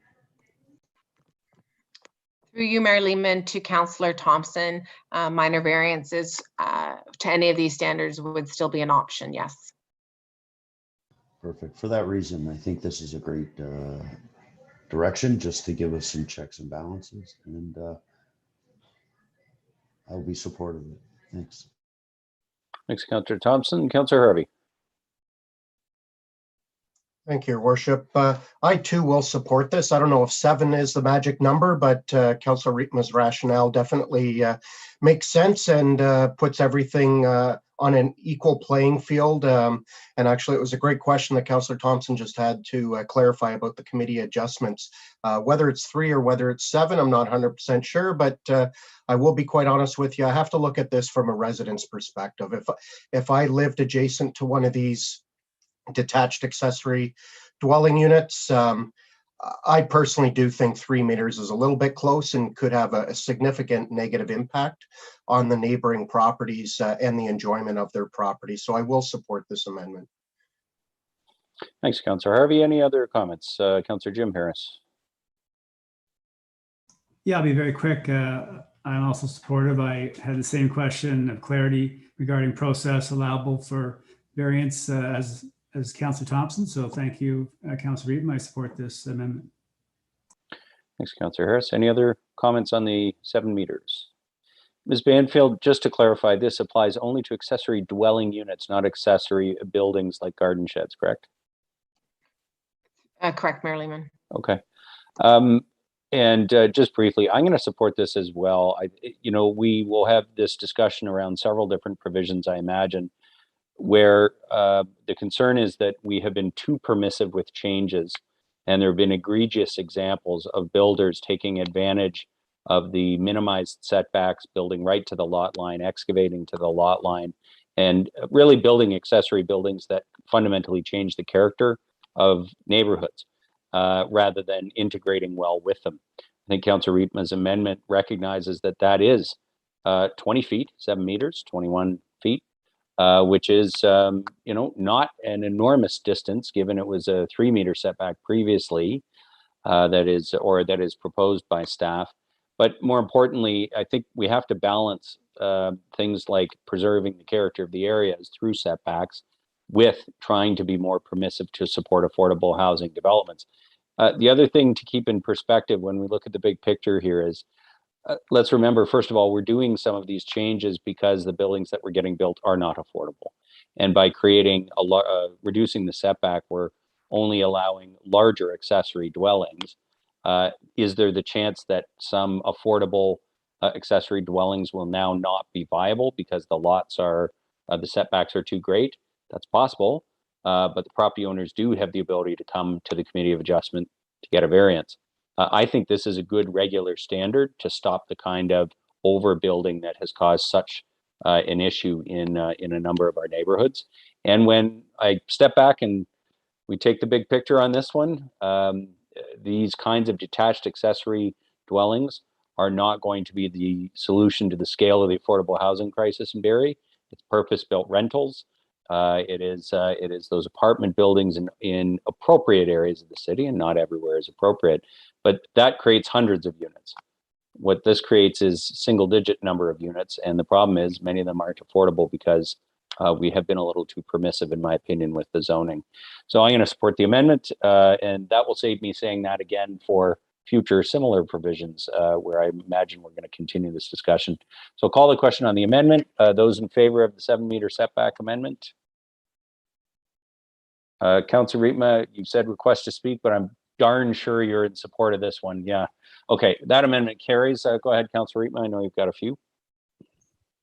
All right, thank you, Mr. Mayor.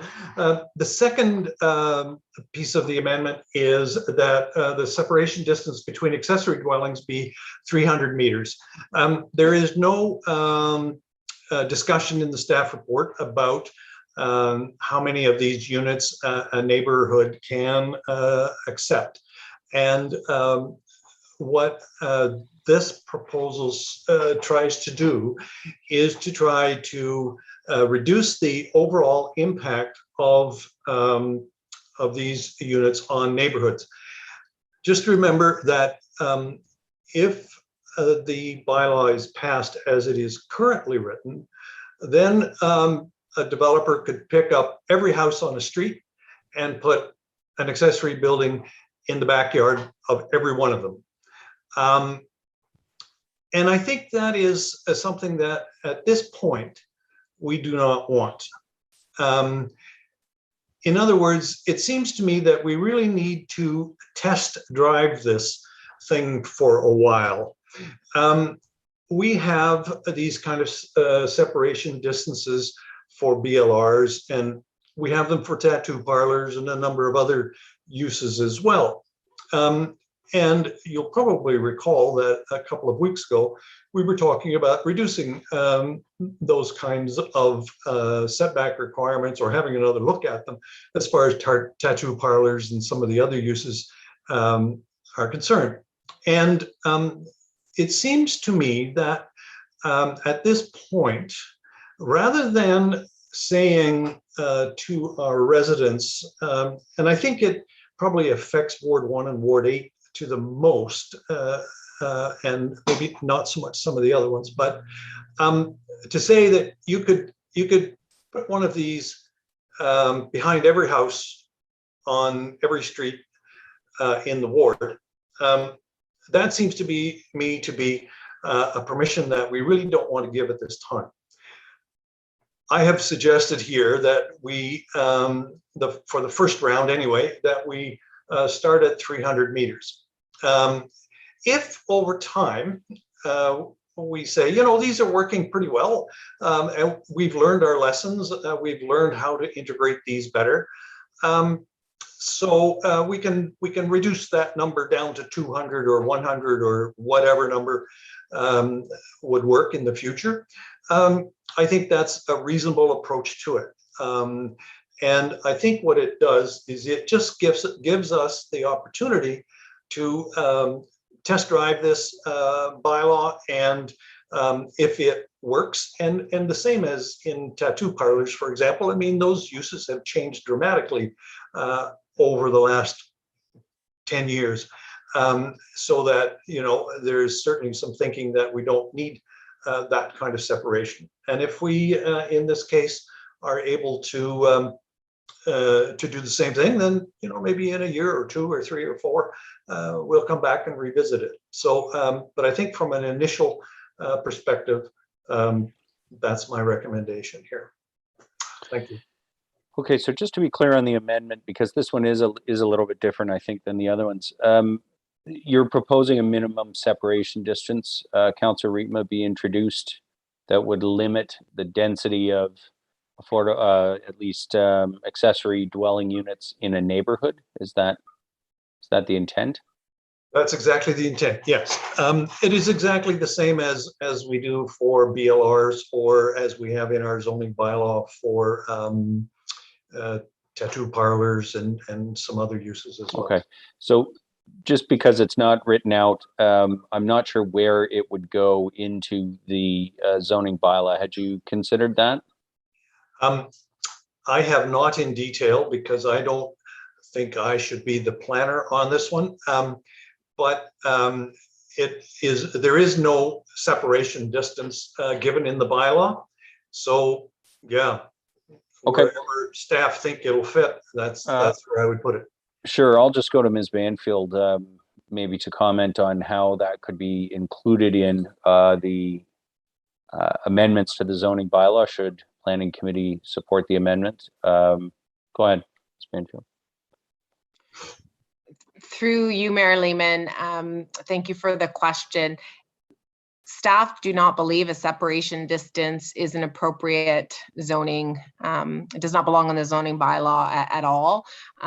Staff did provide an answer about the fact that this type of land use through provincial legislation is permitted, and all the municipalities are able to establish our development standards, such as the rear yard setbacks, and that staff's position that separation distances are not development standards, and the land use is enshrined in provincial legislation to allow a detached unit, a second suite unit, in every single type of dwelling established in the provincial legislation.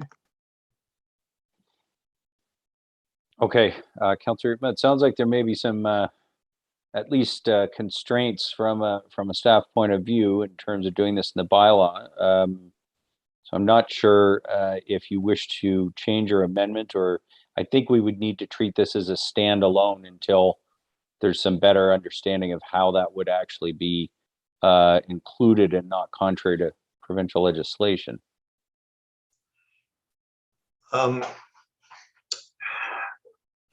Yeah, I'm not entirely satisfied that interpretation is necessarily correct. Okay. We are entitled to provide regulation through the zoning bylaw. We provide this kind of regulation in other circumstances, and I'm failed to see why this would not be applicable in this case. Okay, so as an amendment to the motion on the floor, let's have that as a standalone paragraph, that staff be directed to incorporate a separation distance between accessory dwelling units of 300 meters. Yes, I'm good with that. Okay, recognizing the advice from staff, the comments, members of Planning Committee. Councillor Kungl and then Councillor Morales. So with respect to both, opinions and voices of both Councillor Rietma and staff, I'm interested to learn more about this. So should it not, I'm struggling to be able to support the amendment at this time, but I am curious about where this sits around an opinion or how this is being explored.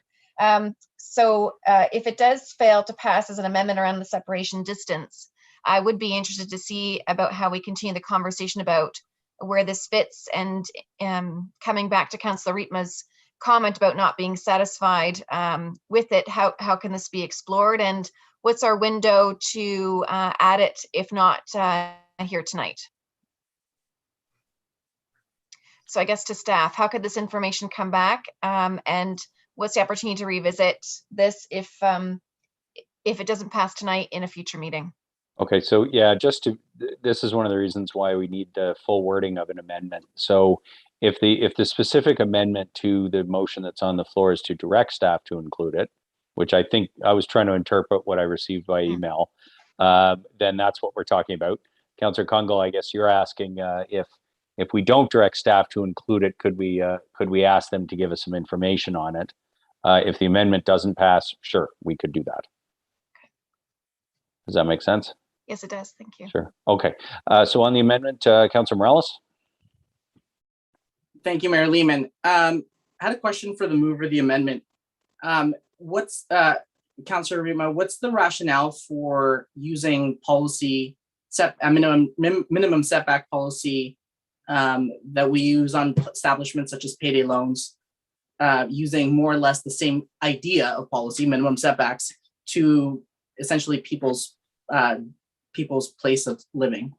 While they're different uses, someone lives somewhere and the other one's a payday loan place, why do you deem it to be appropriate to apply minimum setback policy? Through you, Mr. Mayor, to the councillor. Yeah, I think the rationale behind the two is kind of parallel. We put separation distances in place for payday loans because we don't want to concentrate them all in one particular area or one particular street. And so the same applies to these accessory suites. We don't want to concentrate them in one particular area. We prefer to spread them out. And if we do, in fact, spread them out, we can always come back and say, we spread them a little too thin, or we can reduce that number. So that's the theory behind it, and it seems to be fairly consistent. Through you, Mayor Lehman, just quick follow-up question: why 300 meters? I'm not trying to pigeonhole you like scientific reason to justify that number, but why 300 and not like 50 or 100? Why that? Yeah, that's a good question. I picked 300 because it seemed like a reasonable number to start with. There was some suggestion at some point it should be 500, a half a kilometer. I picked 300. If you want to change it to 400, I'm good with that. Or, and it's not a hill for me to die on, frankly. Fair enough. I appreciate the answer. And again, I was just the general magnitude, not like the numerical number. Thank you for that. To you, Mayor Lehman, I guess my comments to Planning Committee would be 300 meters is 984 feet. And 984 feet, and I'm glad that the councillor said it, this will mostly apply to Ward 1 and Ward 8 for the most part. There are exceptions. Most of those houses in those neighborhoods are usually a minimum of 50 feet frontage on the homes. Some are 45, some are 75 frontage. So if we're going off really rough numbers, the amendment as proposed restricts there being accessory dwelling units to one every 19.68 homes. So give or take 19 and a half homes. Some streets that are long, that's just one block, if that. Some streets where maybe there's 5 houses a block, that could be up to, once one of these goes in, there is a buffer, a restriction within 4 city blocks. To me, that's a little bit too much. I understand and I respect the spirit of not having them concentrated. I also heard those arguments when second suites came forward to city council. They'll be on every house. The rec centers will be overloaded. Our roads will be crumbling, wire, et cetera, et cetera. That went through. So that's very directly related to this and I remember at the time the comments being the uptake was not expected to be that. I don't want to falsely remember wrong numbers, but it didn't necessarily overtake the neighborhoods or not every house necessarily had one. So in my opinion, 300 meters is it's quite significantly way too restrictive. And I also do have concerns with the legality of this. So I guess to Ms. Banfield, there was concerns when we had that perimeter, the no second suites perimeter in the Georgian College boundary, and then eventually we took care of that. Would there be, at the moment, obviously you're not a lawyer and this has to be looked at, and I support Councillor Kungl getting more information, honestly, whether this passes or not. But do you have any preliminary concerns that there's similarities about property rights laws, in regards to this proposal, as staff had questions and concerns when we did the second suite ban in the Georgian College perimeter? And that's just simply because, again, if person A that lives at quadrant A1 puts an accessory dwelling based on this distances for about 984 feet, nobody in that radius is able to legally, if this passes, also create an accessory dwelling unit, just because essentially they were beaten to the punch. So I'm just curious if there's concerns about the legality and parallels to the Georgian College second suite ban. Through you, Mayor Lehman, to Councillor Morales, staff's position is that these units are permitted on every property, single, semi-detached, or townhouse unit in accordance with provincial legislation. So restrictions further to those, staff can't support. Okay, on the amendment. Oh, sorry, Councillor Morales, you're muted. Did you want to make any final comments? Yeah, my closing comment will be this. Thank you for that, Ms. Banfield. My closing comment will be this. I won't be supporting the amendment. I understand the intent of the amendment, but as Councillor Thompson said earlier, there's good checks and balances, and we just added one previous to this one, which is every house on the street might have one. Not necessarily. Some houses, the back lots are just physically not big enough to do this. Not every house has a generous back lot to do this, so that takes care of that issue. In addition to that, a greater setback reduces the number of eligible properties to do this. So I think the fact that we already have checks and balances and requirements from other policy takes care of the issue that these will be concentrated. So as a result, I won't be supporting a 984 feet minimum distance separation. Okay. Other comments on the amendment? Councillor Jim Harris. Great, thank you, Mayor Lehman. I know in earlier correspondence there was a query that was going to our legal. So I saw Ms. Peters was here. I wonder if Ms. Peters could speak to the legality of this 300 meter separation. Ms. Peters. Sorry. Through you, Mayor, to Councillor Harris. The question was very recently referred to us, and we are undertaking a review of the jurisprudence. My preliminary view is that the planning department's interpretation is correct, but to be fair, we have not done a detailed review of the law. So I think that is appropriate to have a closer look, and it should be done soon. It was not, we were not capable to get it ready for tonight. Thank you, Ms. Peters. Maybe one other quick question, Mayor Lehman, through you to Ms. Banfield.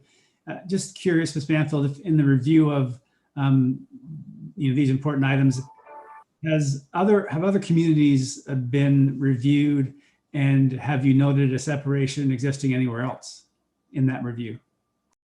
Ms. Banfield. Through you, Mayor Lehman, to Councillor Harris, other municipalities, their bylaws have been reviewed, and it's my understanding that there haven't been separation distances included in those bylaws. Great, thank you, Ms. Banfield. Maybe final comment. I do like the idea of having some sort of a guide on this. It allows us to, hopefully learn from the numbers that do come through. So, and just maybe one last question, Mayor Lehman, through you. If we did approve this and we found out later from legal that we shouldn't have this in there, Ms. Banfield and Ms. Peters, we would just simply remove it, or what would be the challenge if we did find out through legal that this wasn't recommended, and how would we remove it? Well, so if I can, I'll take that one. This is coming to council on October 4th. So our staff have until that time to provide us some clarity on whether it's legal. The decision as to whether it's a good idea would remain with council. Okay, thank you, Mayor Lehman. That's all from me. Okay. On the amendment, further comments? Deputy Mayor Ward. Thank you, Mayor Lehman. I won't be supporting this amendment. I agree that I like a lot of the things in the staff report, and I like a lot of the other amendments that are coming forward. This one just strikes me as something that's it's prejudging. It's saying that they're all bad, so we're not going to allow them. Then I think there is a role for these to play in our affordable housing situation. It's not going to solve it, but I think there is a role. I think there's probably people that would want to build one because they maybe have an elderly parent or somebody they wanted to build it for. I don't think we should be banning them. I think we should take steps to make sure that the ones that are built have a minimal effect on neighbors. But I don't like the idea of just saying, nope, somebody's built one in your neighborhood, you can't have one now. I think there are cases where we should be a little more open to it, so I'm open to supporting it. Thank you. Thanks, Deputy Mayor Ward. Councillor Riepma. And then I would like to move to the vote on the amendment if there are no further comments. Go ahead, Councillor Riepma. Yeah, it's just one final comment, I guess.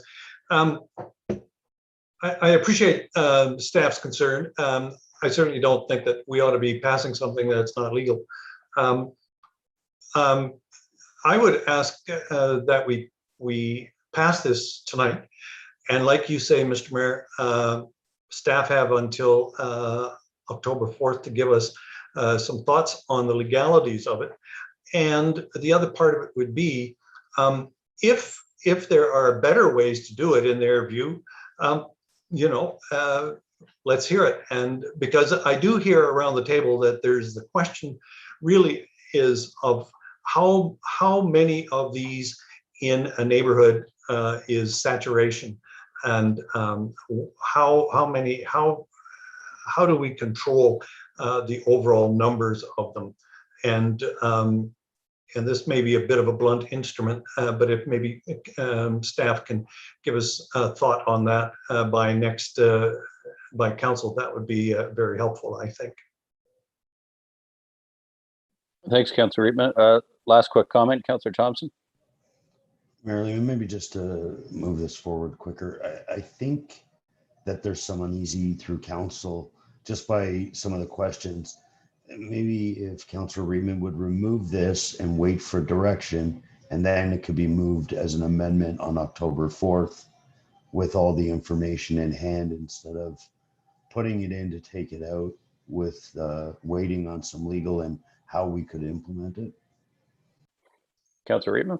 Mr. Mayor, I think that's a great idea. I'll do that. Okay, so well, we've had most of the discussion around it. So when it comes back on October 4th, if it does, we will, I'm sure, be able to deal with it very quickly. Go ahead, Councillor Riepma, with your next one. Oh, yes. And then, sorry, we're just after 9 o'clock. We'll do this one, and then we're going to take a brief recess Some of us been on since 6 o'clock with City Building Committee. Go ahead, Councillor Riepma. Yes, this one's very simple. There's been a lot of discussion about basements in these units, or whether they should have them or shouldn't have them. The staff report says that they are permitted. They will be included in the overall area of the unit. This suggestion here is that they not be permitted. And the reasoning behind that is that when you excavate a basement, there's disruption to the yard, the natural environment, the surrounding areas is much higher than if it's a slab on grade building. And you might remember that many of these originally started as a kind of a granny suite, right? If mom was getting a little older, you know, could we put it in the backyard, a little unit, and then she could live there. And then when she moved on, then we would move the unit off. And of course, this is now much more permanent. But the intent of this is to say, look, basements are in a backyard like that is just going to be too disruptive, and we're not going to permit them.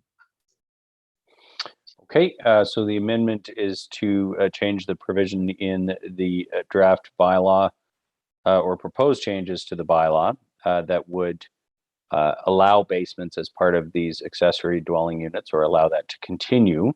The staff recommendation is to include the area of the basement, so it is controlling the overall size of the dwelling. You can't get around that by building a basement anymore. But Councillor Riepma's amendment would be to not allow basements for these accessory dwelling units. Okay, comments on the amendment. Councillor Morales. Thank you, Mayor Lehman. Ms. Banfield, could you speak to the rationale why staff included basements? Through you, Mayor Lehman, to Councillor Morales.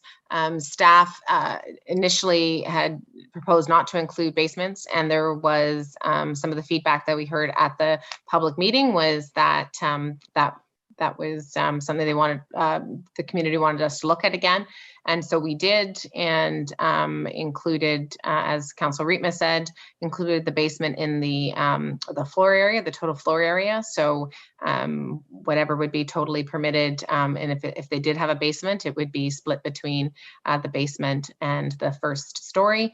And then staff also had a recommendation initially that some second suites or detached units could be 2 stories, and that also got changed. So the idea was that the basements were added in and added to the floor area, and the permissions for second story detached units were not part of the final recommendation. Perfect. So a built form middle ground, if you will. We had before it was first stories and second stories, no basements. Now it's being proposed first stories and basements. Correct.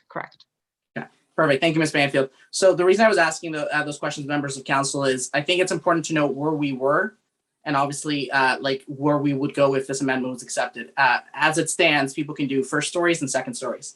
I actually agree that second stories, we can avoid that privacy intrusion from it being too tall and towering over people's fences, whether the fences get redone or not.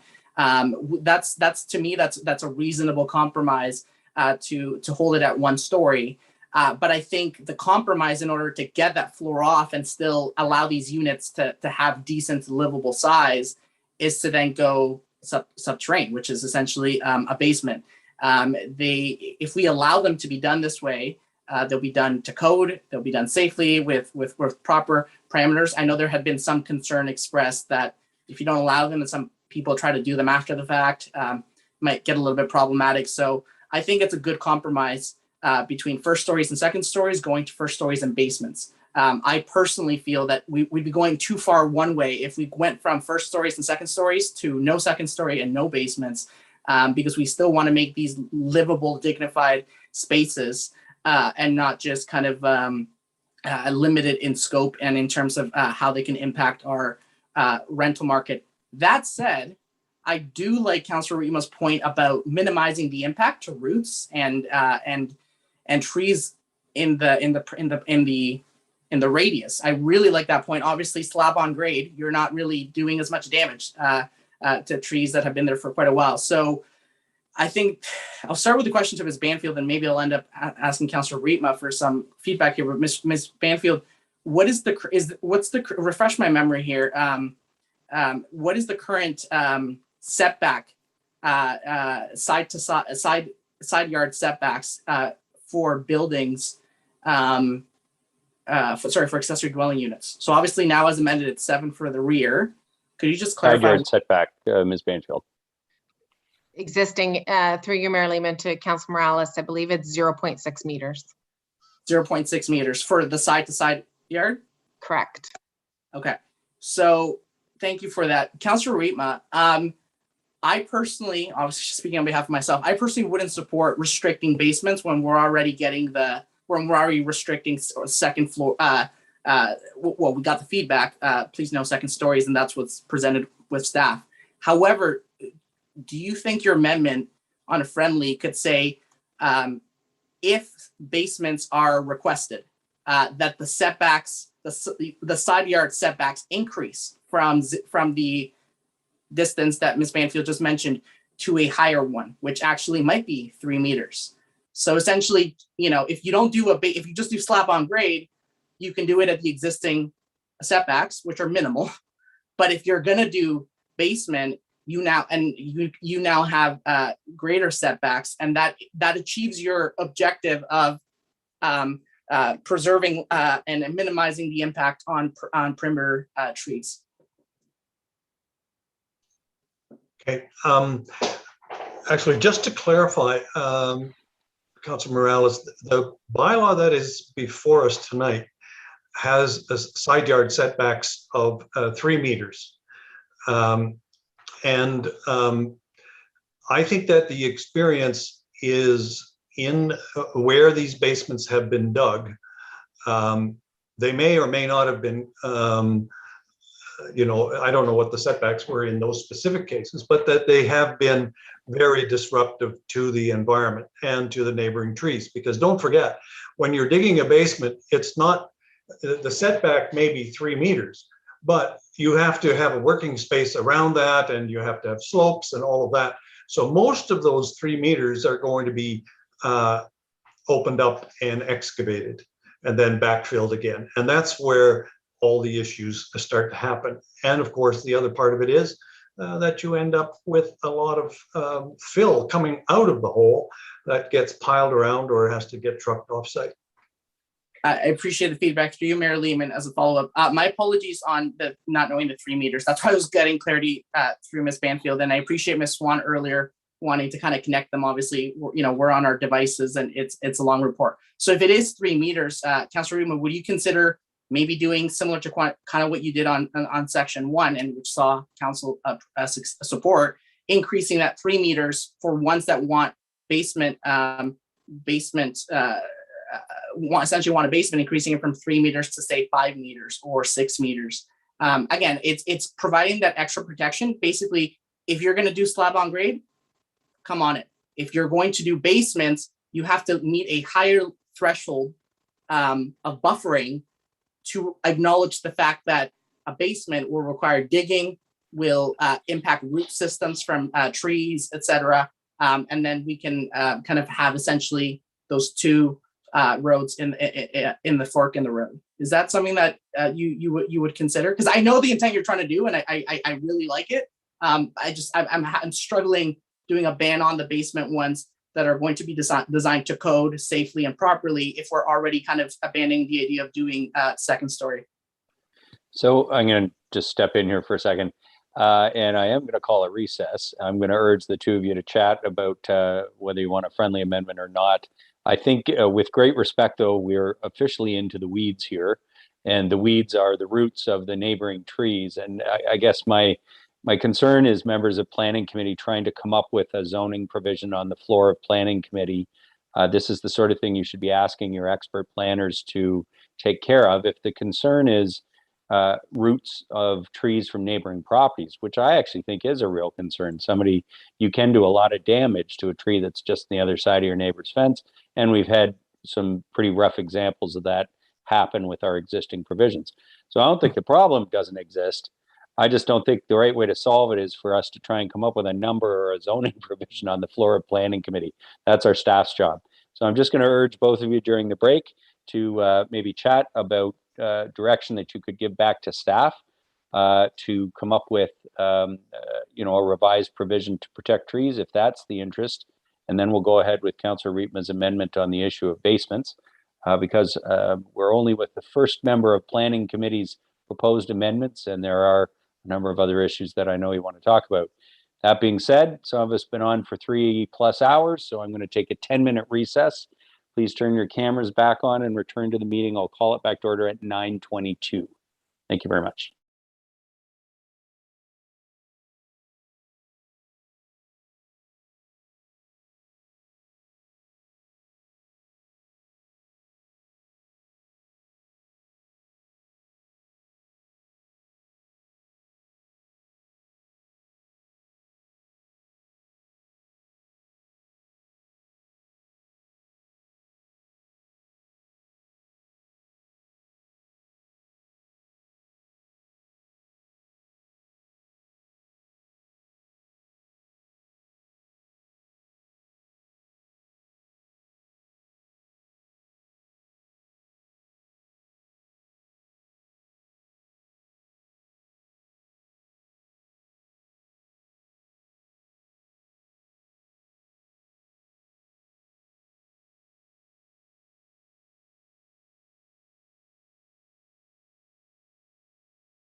Okay, folks, let's get started again.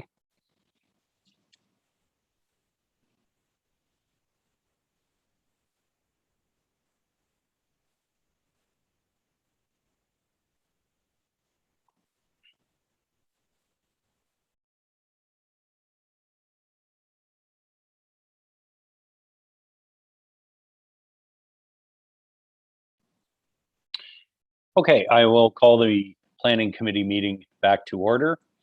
When we left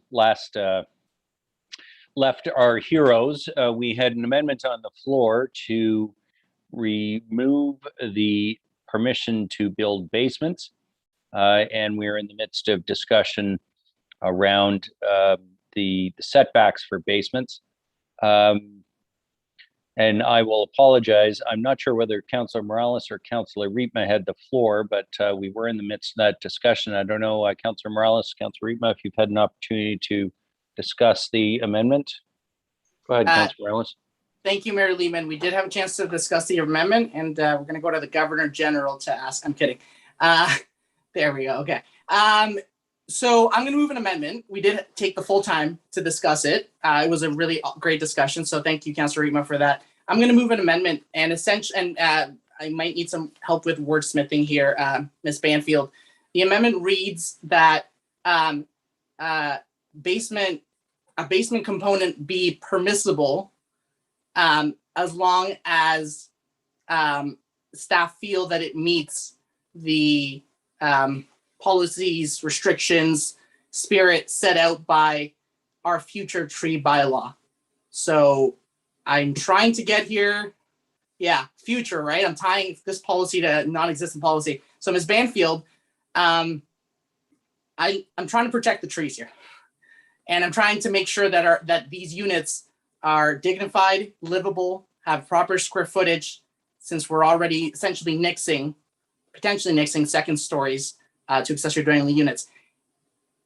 From an amendment perspective, if you can help me out with this, if it reads that basement components be permissible as long as they are as staff find them to be in accordance with that tree bylaw. And again, correct me if I'm wrong, I believe it was Councillor Jim Harris that moved it a bit ago, and I know that's not necessarily done, but I really do think that those two things need to be dependent upon each other. I would have proposed a simpler amendment, which is just let it be 4 meters, let it be 5 meters, let it be, well, really anything north of 6 meters would essentially would kill most accessory dwelling units in most parcels. So I'm not going to kill it through policy, but is the language that I just outlined, Ms. Banfield, helpful? And does it allow you to do the job, even though that policy hasn't yet been developed? Through Mayor Lehman. Go ahead, Ms. Banfield. Through you, Mayor Lehman, to Councillor Morales.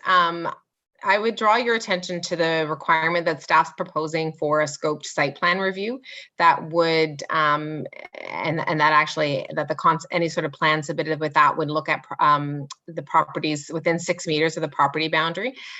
So the idea would be for the scoped site plan review to take into account existing trees, not only on the subject property, but within 6 meters of the property. The expectation would be that if there were trees there and they were proposing a basement, either there would be precautions taken that way, or the basement wouldn't be permitted. So there is that parameter already in the proposed recommendation to do the scoped site plan. There's that whole list of things that staff would look at if that recommendation was approved. You're on mute. You're on mute, Councillor Morales. Sorry, Mayor Lehman. I said thank you, Ms. Banfield. Your proposal is much simpler, and it's not waiting on future policy and achieves the same objective. Members of council, I guess I would just move an amendment to amend that 6 meter where staff are taking a look at 6 meters. I would just increase it to 7, keep it consistent with the rear yard setback. So asking them to do 7 meters during site plan, that would give me a level of comfort that site plan and staff will appropriately address any concerns over perimeter trees, while at the same time not essentially deleting and preventing and banning, prohibiting a vital component of making these livable, dignified, and appropriate spaces that will actually address our housing situation. So, sorry, Councilor Morales, what's the amendment to, the amendment that's on the floor would remove the permission for basements. So can we get the wording of your amendment to that? It would essentially just say that right now, Ms. Banfield told me, and again, if she could help me out with the section, but that staff are looking at 6 meters on the side yards. When they're at site plan, they take a look at 6 meters. So I would just be increasing that for them to look at 7 meters. That's it. Okay, but that doesn't affect the basement piece. So that would be a separate amendment, I think, Councilor Morales. That's a solid point, I think. Yeah, I guess. Okay, so why don't you introduce that one as a separate amendment? You know, I recognize the issue members of Planning Committee are concerned with here, the preservation of trees on neighboring property. But what's on the floor is a very straightforward amendment. Do we permit basements or not in accessory dwelling units? Councilor Morales, you still have the floor, though, if you wish to amend that amendment. So thank you, Mayor Lehman. If I could ask a procedural question. If the amendment, you're right, this could be a separate amendment, keeps them clean. However, it's slightly interconnected. And by that, what I mean is, if Councilor Rima's amendment passes untouched, there's really no, there's no purpose for my amendment. So while they are different, or someone, so the way I would see it is, if my amendment was approved, it would essentially replace Councilor Rima's amendment. But if it was rejected, Planning Committee would be sending the message that they're supporting one and not the other. So I take your guidance as to whether to introduce it as an amendment to his, or just wait to see if his passes or fails, and then either introduce it if it fails, or not introduce it if it doesn't. Yeah, so the amendment that's on the floor is whether or not to permit basements. If basements are not permitted, then I think the concern you just expressed, Councilor Morales, is about excavation underground, and that wouldn't be occurring. So why don't we just deal with the matter that's on the floor? If basements are permitted, then you could address your concerns about boundary trees or otherwise through an amendment that you could introduce at that time, okay? Okay, perfect. So I'll withdraw the communicated amendment. Okay, so what's on the floor is an amendment to not permit basements. Next to speak on that, I did see you, Councillor Harvey. Yeah, thank you, Your Worship. I'm going to support this for the big reason we've seen headlines recently where there's been some significant issues in our more mature areas of the city where these basements have been permitted to be dug. So it's quite evident that we need to put some further controls in place. And again, this can be dealt with on a case-by-case basis. And if in fact they're wanting to do one of these in an area where it wouldn't have an impact on the neighboring trees, then they can always go to the Committee of Adjustments and request that basement. So as a result, I will support it because again, I don't think we can necessarily come up with a one case fits all for any of these amendments that we're discussing here tonight. Okay, thanks for that, Councillor Harvey. Councillor Aylwin. Thank you, Mayor Lehman. I'm not supportive of this amendment, and that's because we have struck a good balance with not allowing the second floors, but then allowing basements. I think the bigger impact that we may have seen under the current rules is the towering second floors of these suites, accessory dwellings, excuse me. And I feel confident that with a tree protection bylaw, a stronger single tree protection bylaw, that we can protect those boundary trees more thoroughly. And I would hate to see us overreach here. And I think it's an efficient use of space to use basement space for these dwellings. So I won't support it at this time. Okay, thanks, Councillor Owen. Any other comments? Councillor Thompson. Thanks, Mayor Lewin, through you to, I will be supporting this amendment for the simple reason, this isn't about the use of property and stuff. This is about affordable housing, and the creation and allowing basements takes away from the affordability. excavation for a basement, footings, and all that increases the square footage, which, let's not kid, nobody is building these out of the goodness of their heart. These are investors. And the problem is when you increase this by allowing the basements and, and not to say anything what Councilor Morales said, a slab on grade home is still a dignified living space. There's places in the world that don't have basements. In the state of Florida, there's no basements, and there's some gorgeous homes there. So to say it's not dignified by no basement, I just think that we've really got to watch. This is about the affordability.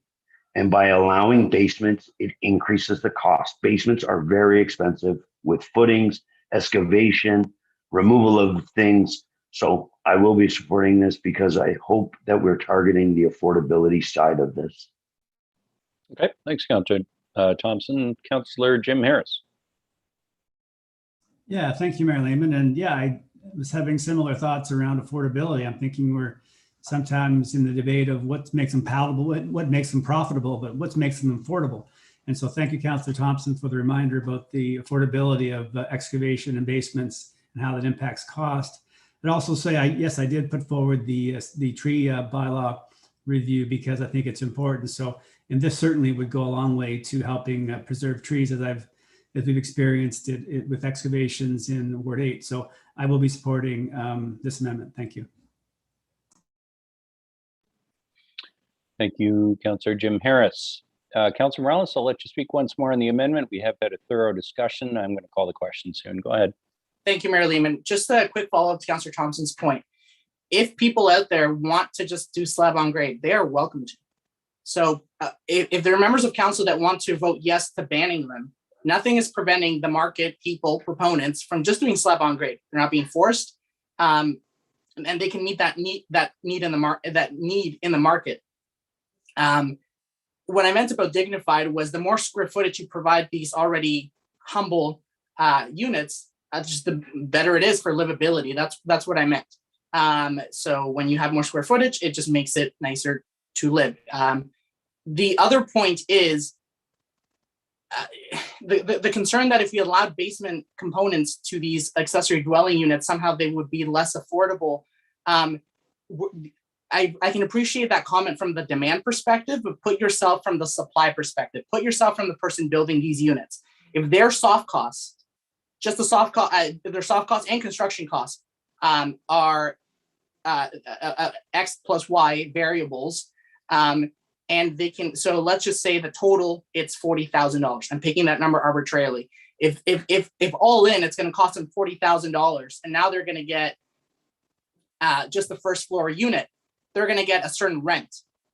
But if you allow them to do the basement unit, the construction costs are going to go up and significantly, but their soft costs for the most part are going to remain the same. So they're getting more bang for buck, and it's going to give them an incentive because they are going to obviously get higher rents. If they look at their numbers and they go, well, I'm already banned on doing basement units, and these soft costs at City Hall are way too high in addition to construction costs, it's just not even worth doing it. So my concern would be that banning the possibility for them to do basement components would actually prevent a lot of these units from going from being in the feasible column and the then let's actually apply and get it done to the not worth it, because my soft costs and the rents I'm gonna get later are not worth it. So I can appreciate the concern about affordability from the demand perspective, but we have to look at it from the supply perspective. From the demand perspective, once again, if proponents want to just do slab on grade, because that's what they're comfortable with, they want to do it quick and they don't want to get into digging and a more complicated site plan, then so be it, let them do that. But I just wanted to provide that important distinction that I don't want to discourage the addition of supply and units onto the market. Okay, we've had a robust discussion. The amendment that's on the floor is to not permit basements as part of these accessory dwelling units. Everyone's clear on what we're voting on? Okay, I'll call the question. Those in favor of the amendment? That passes. Councillor Riepma, I believe you had one more. I do, Mr. Mayor, and I'm hoping that this one won't take hardly any time at all. It has to do with parking, and all I'm saying is that the parking provisions set out as in alternative 3 by staff in the report. Currently, we need 1.5 parking spaces for the first unit, and 1 space for each unit thereafter. So for three units, we need 3.5 spaces, which equals 4 spaces. The suggestion that is in their recommendation is that we would only need 3. You and I both know that all these units probably need 2 parking spaces each. That's sort of the norm. Now, in this case, I suspect that there's going to be maybe some that only need 1. But certainly in Ward 1, we have parking going on everywhere, and very often it's on the grass. So that's the reason for putting forward staff's alternative number 3. Thank you.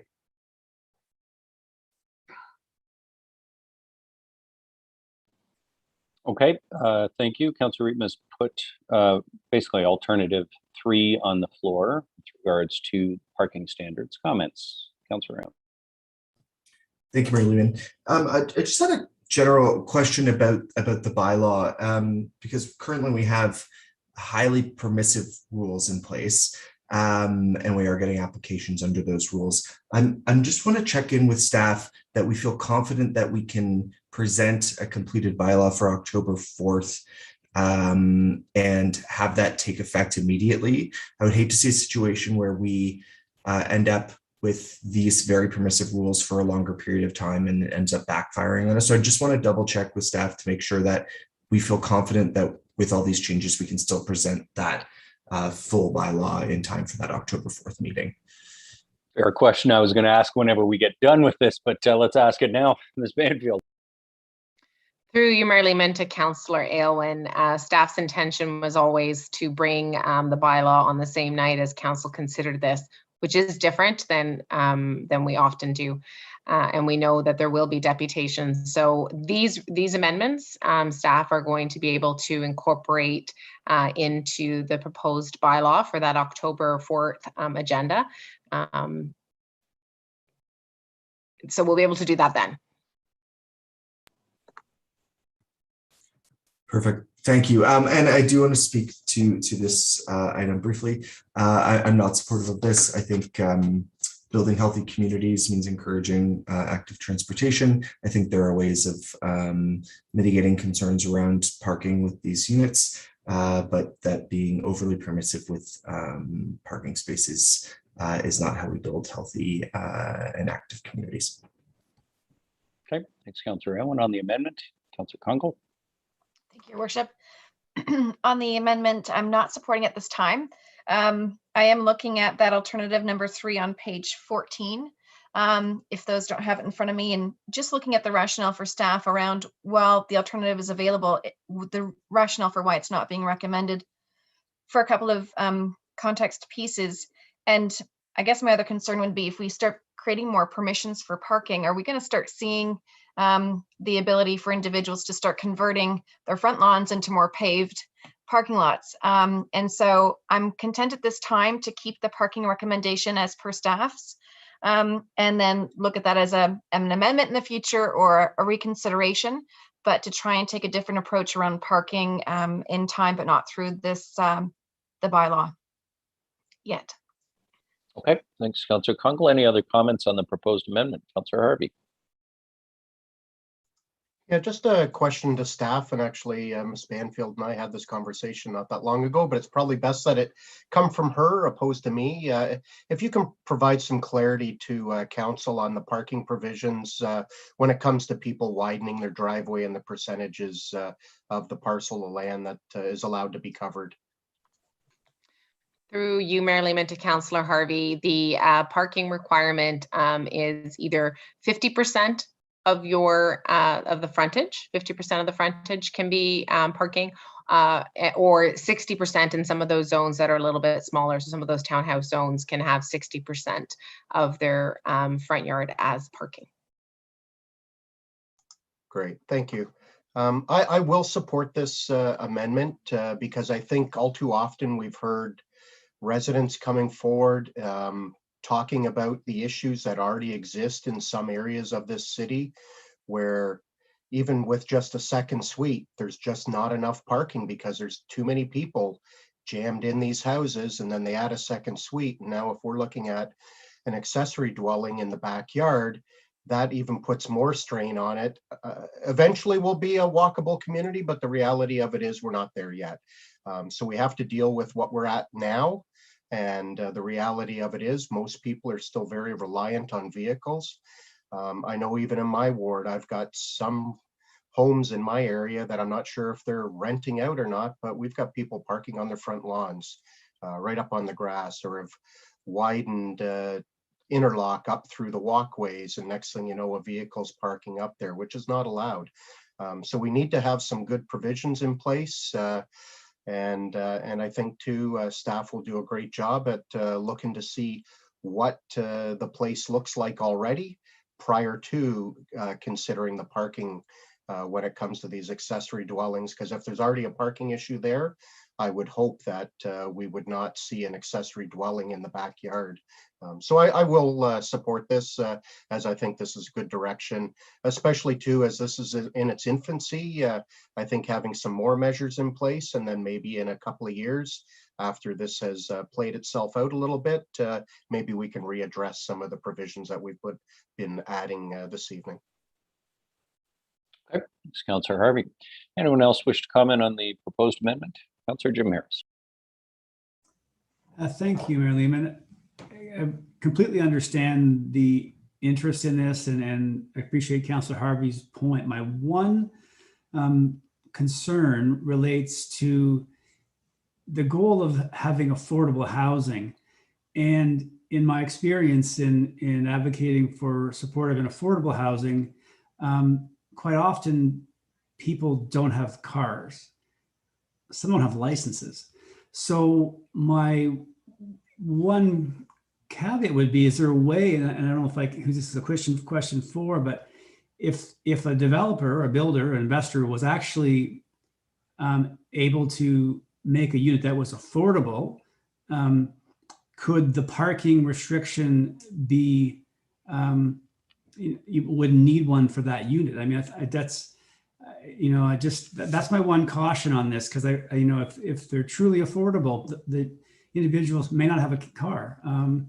And I know in some housing programs that I've been involved in, we were able to use that exact case, which is fact, to reduce the parking requirements to meet the needs of those who are living in the building. So that's my one thought. Mayor Lehman, just with your council, who might be able to answer that question or that concern, if that's fair?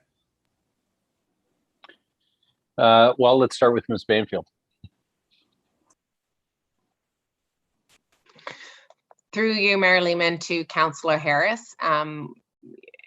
We have heard in some of the larger projects that when affordable housing units are included, this argument about that the parking ratio could be a little bit different, or there's ways to unbundle the parking, if you will, so not every unit comes with a parking space.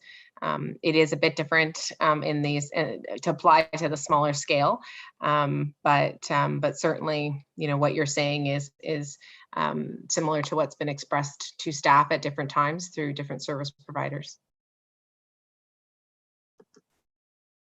Thank you, Ms. Banfield. So maybe as a follow-up, so does that mean that we would be able to apply a different parking requirement if the unit was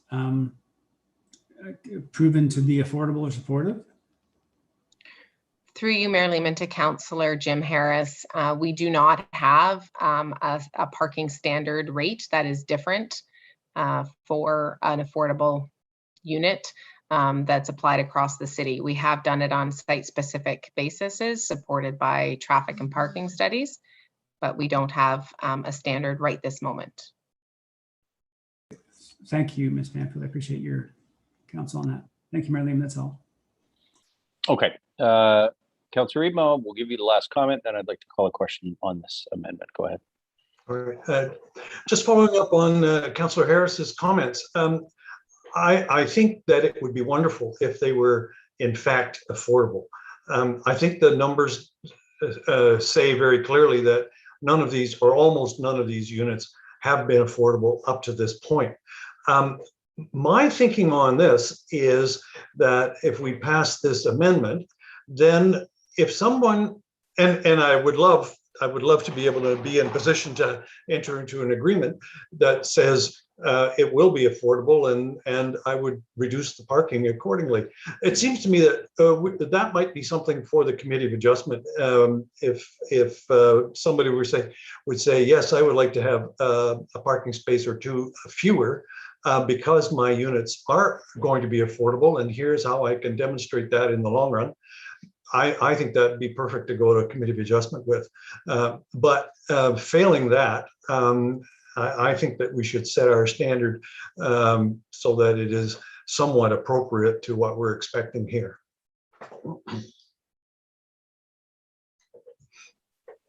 Okay. Thank you all for your comments. I will call the question on the amendment that's on the floor. Those in favor of the amendment, please indicate. And opposed to the amendment? Okay, that amendment fails. Councillor Riedma, have you any more amendments? No, I'm afraid not. All right. Other members of Planning Committee, do you have further amendments? Councillor Gary Harvey, go ahead. Thank you, Your Worship. Just a few seconds. I'm going to email it to everybody so that way it's a little bit easier.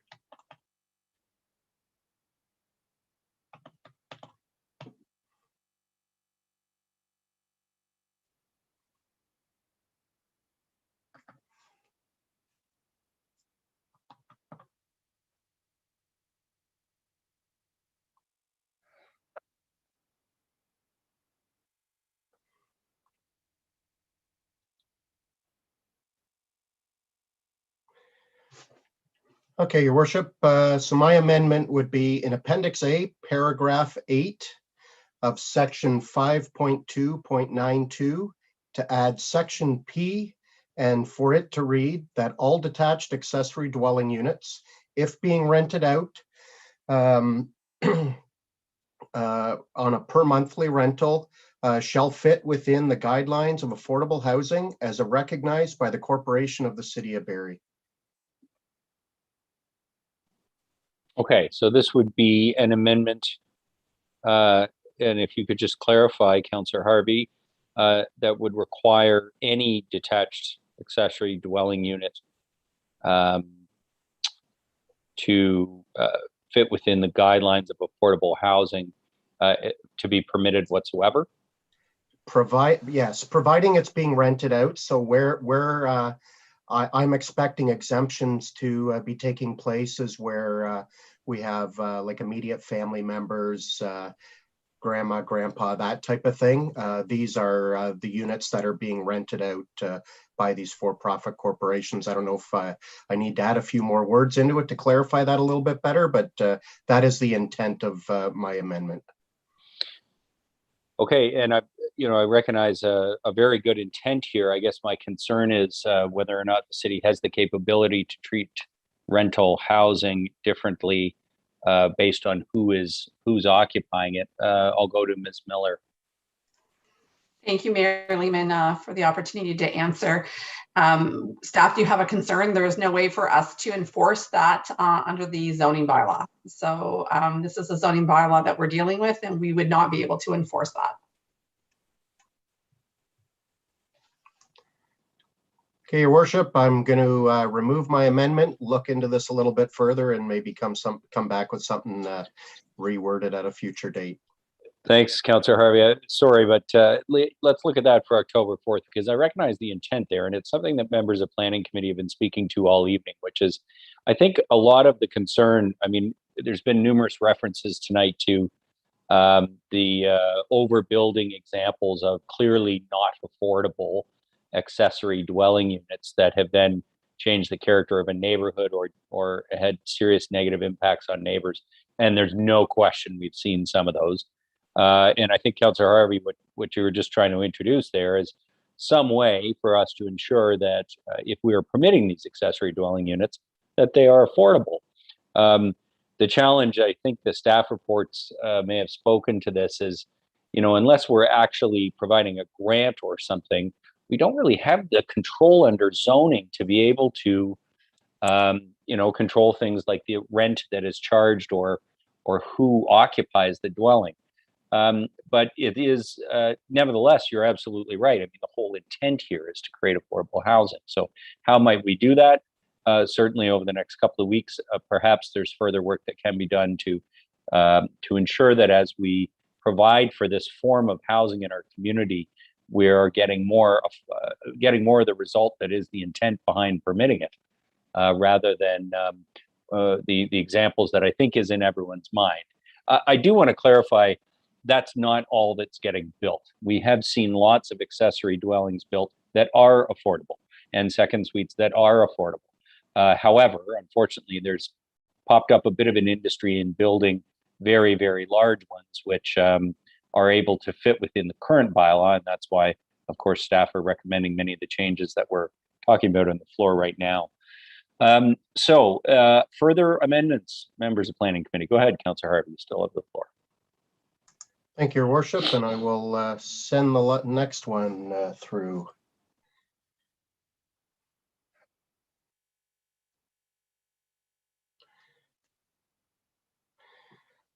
So my amendment is that Appendix A, Paragraph 8, Section 5.2.92, Section P be added to read that staff and legislative and court services be directed to create an annual license for all detached accessory dwelling units with provisions that would afford enforcement staff an annual inspection of the property at their discretion prior to the annual renewal being approved, and that a fee of $100 be charged for the yearly license. Okay, so this is a new paragraph.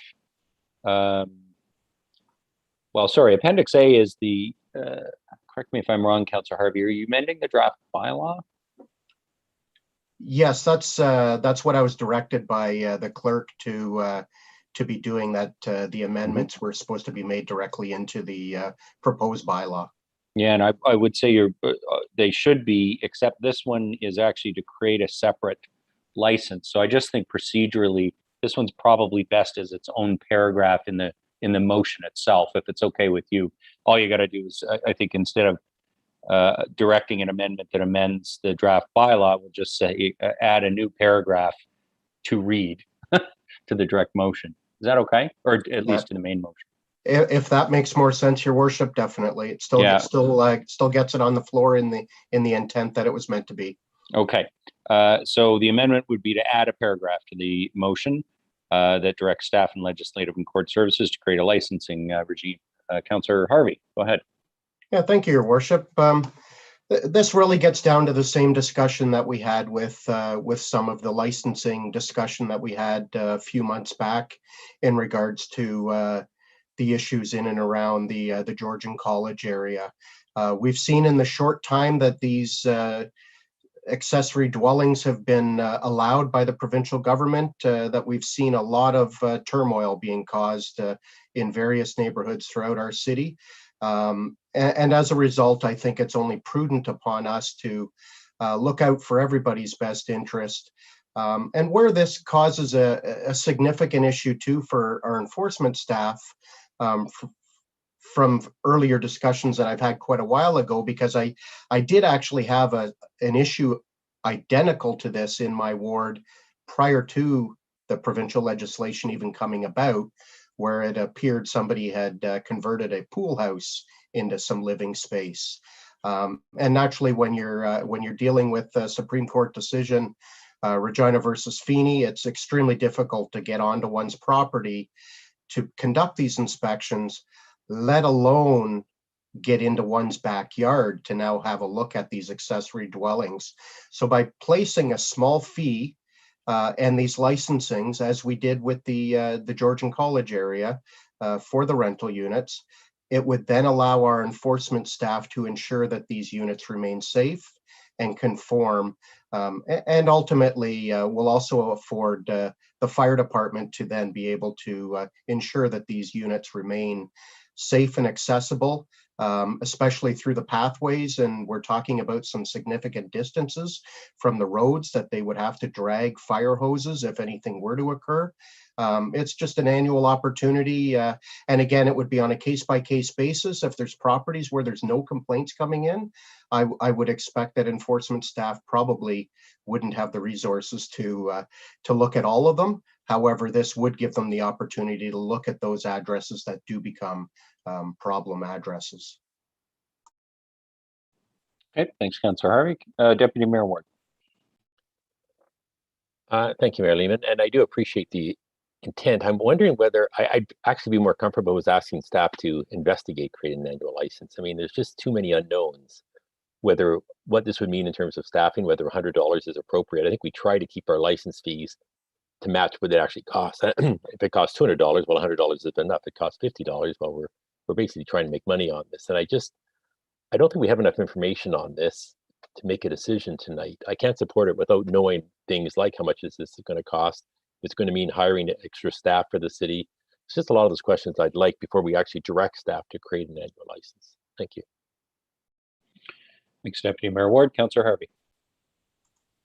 Yeah, I just wanted to respond to Deputy Mayor Ward.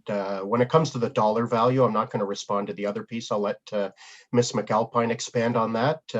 But when it comes to the $100, I literally just copied the amount that we used for the Georgian College area, as it was obviously an acceptable amount to all of us at that time. But it would be great if Ms. McAlpine could expand on the enforcement piece, as I truly do understand. I know there's some struggles. And with the particular incident that I had in my ward, the resident even had photos of them moving furniture into the property, and they were still not able to prove what was going on. But I'll let Ms. McAlpine expand, please. Ms. McAlpine. Lehman, through you to Deputy Mayor Ward and Councillor Harvey on the tag team on that. I just wanted to advise that staff were asked to report back on a bylaw for residential rental units, and that is anticipated to come forward. The specific direction was for the area of Georgian College, but that bylaw in report on the bylaw is expected to come forward in the next couple of months. And I can advise that the fee, the $100 fee would be far less than our current review of cost recovery. As in the costs are higher than the $100. Considerably higher than the $100. And that's the balance. Encouraging people to license so that you ensure that they're safe and affordable housing that meets the fire code, building code, and property standards, versus creating a fee that is so high that it's a disincentive to license. The application to license itself and the inspections is only the first part. Very rarely would a building meet all the requirements of fire code and building code without renovation. Okay, thanks for that, Ms. McAlpine. On the amendment that's on the floor, it is to direct staff to create the program. Councillor Riepma. Thank you, Mr. Mayor. I'm very supportive of this. I think the cost would be pretty minimal because these are all new builds, and they've got their permits, and so that's how. So I would expect that there wouldn't be renovation costs or any of those kind of things really involved. But I do think that it allows the inspectors to go on site once a year to have a look. I think, like the really important part of it is that it's a preventative thing. That if we have a chat with the landlord every year, we may just solve a lot of problems before they become problems. And that is what we're planning on doing in the Georgian area.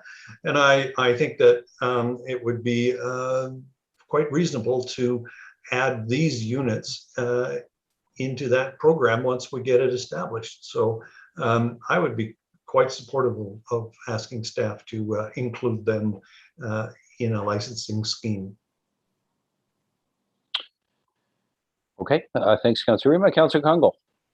Thank you, Your Worship. I'll keep it brief. I'm aligned to Deputy Mayor Ward's commentary. I've got more questions the more we talk about this around application of it and whatnot. I'd be happy to see something come forward with a bit more content on the 4th or look at it at a future state, but I'm not prepared to support it at this time. Okay, thanks, Councillor Congo. Any other comments on the amendment? Councillor Harvey. Just one last comment, Your Worship, and I'll keep it quite short. It really comes down to, can you put a price on public safety? Most of the people that are going to be in these units are probably going to be low income earners that are going to be paying significant amounts of money to live in someone's backyard. And if someone's worried about $100 for licensing to ensure one's safety, I have a problem with that. It really comes down to public safety, and we can't put a price on one's safety. And this allows us to ensure, especially because these are set back so far from the frontage of these properties, it ensures the ability for our staff to ensure that there's the proper throughway so that in the event that the fire department has to attend, they have the ability to get back there. Because I could see the day coming, especially with these units being in someone's backyard, you've got gates and everything else to go through. And if you don't have appropriate walkways, they're going to be struggling, especially when it comes to snow removal and things of that sort. So I would hope that members of council would support it. It really comes down to public safety. Okay, I do want to move to the vote on this. So Councillor Morales, quick comment. Councillor Congo, quick comment, and then I want to call the vote. No, Councillor Congo, quick comment. Very quickly, I guess I'll just comment to say, agreed on the safety component, but I don't know what the diversion means from an enforcement. And then are there other compounded safety issues when we look at bylaw impact and our team? And what does this mean for our budget intake? If it means we've put a bylaw in motion from a zoning bylaw, but we actually can't enforce it or act on it, or we are actually looking at a larger budget impact. So I think great conversation, but I think a fuller picture is warranted around impact factors. Okay, thanks, Councillor Congo, and I'll call the vote in a moment. I'll just say I would have supported this if it was investigate, but I don't think we should be directing staff to set this up without at least understanding what the impact is on the corporation in terms of costs and people, but far more importantly, how effective it's going to be in accomplishing its objectives. I understand the intent. I understand members' interest in licensing regimes for rentals. I think that's something that has been talked about for many years. There is a report coming that will probably answer some of those questions, but I'm not going to support it only because it's direct and not investigate. So I'll call the question. Those in favor of the amendment, please indicate. And opposed? Okay, that amendment is defeated. Councillor Harvey, did you have other amendments? Not tonight, Your Worship. 3 strikes and you're out. Others with amendments tonight. Councillor Morales. Thank you, Mayor Lehman. The one amendment that I had here was to ask staff, that planning staff present to council for our October 5th, I believe, meeting about with an updated map about eligible parcels with for ADUs based on the amendments. So English translate, again, hopefully that can be worked out with the language, but if I can speak to it, the English is, we got a nice, really awesome map that essentially was color coded and showed us what could theoretically, right? Worst case scenario, everybody on the street does it or nobody, what parcels are done. It's not easy work. Like we have GIS, but it's not easy work because they more or less have to go based on the land parcel. But I would like a visual about what our changes and what staff's draft policy, what impact it has had on the viability of this program.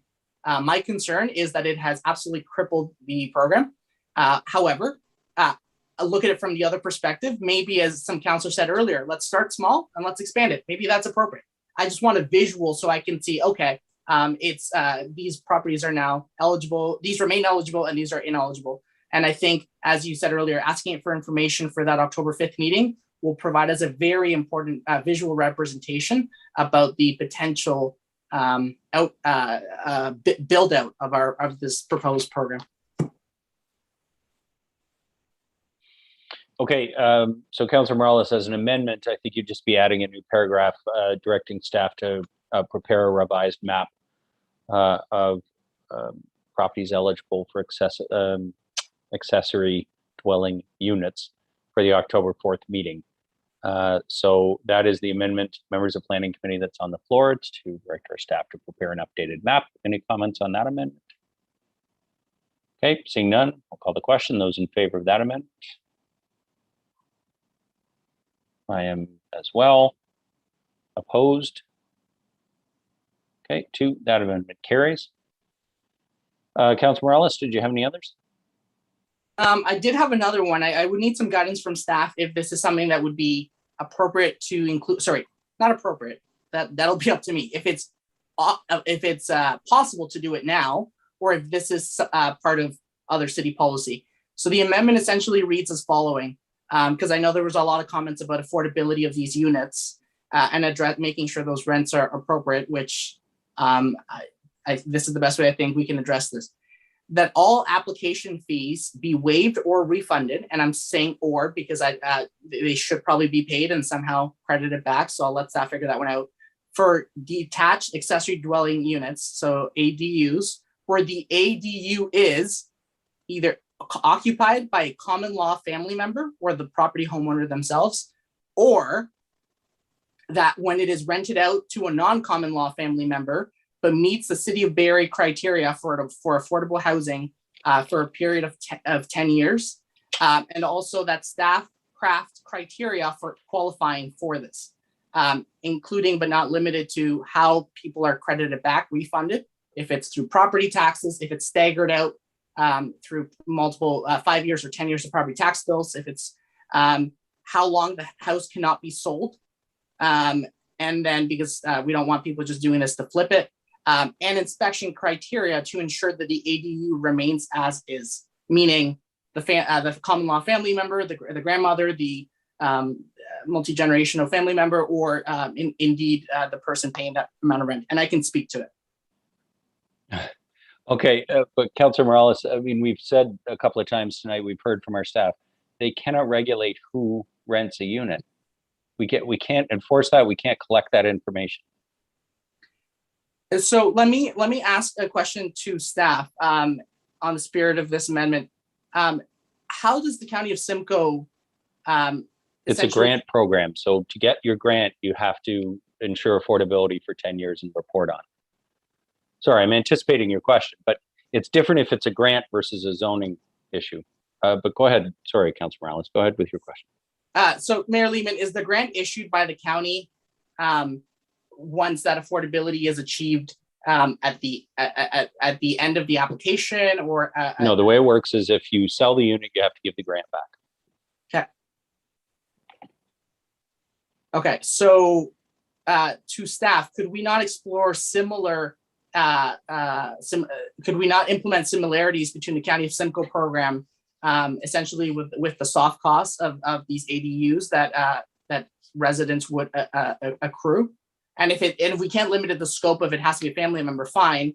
Then just let it be so that that affordability target is maintained. And if people sell the unit, they have to pay it back. And if people, for some reason, don't maintain that rent, then they get penalized, and we go after it in a legal way. By the way, I don't anticipate that everyone's going to uptake this. The true investors are not going to want this. it really limits the marketability of the properties. So just true investors are going to say, take my money on the application and let the market figure it out. This is truly aimed at the multi-generational families, or grandma or those kind of family members. So I'm wondering, staff, can we replicate what the County of Simcoe does, but for the purpose of ADUs? Ms. Miller, you want to take a crack at that? Through you, Mayor Lehman, to Councilor Morales, we cannot do that through the zoning bylaw. If council would like to direct us to look at other options to do that, certainly I will explore it with my colleagues, but we cannot do that through the zoning bylaw. Thank you, Ms. Miller. Mayor Lehman, if I can, to Ms. McAlpine. Ms. McAlpine, do you know how the County of Simcoe administers that program, since they obviously don't have zoning provisions in participating municipalities? Do you have an understanding, and I know I'm putting you on the spot, do you know how they kind of do those checks and balances, since they're not using zoning, it's just communicated?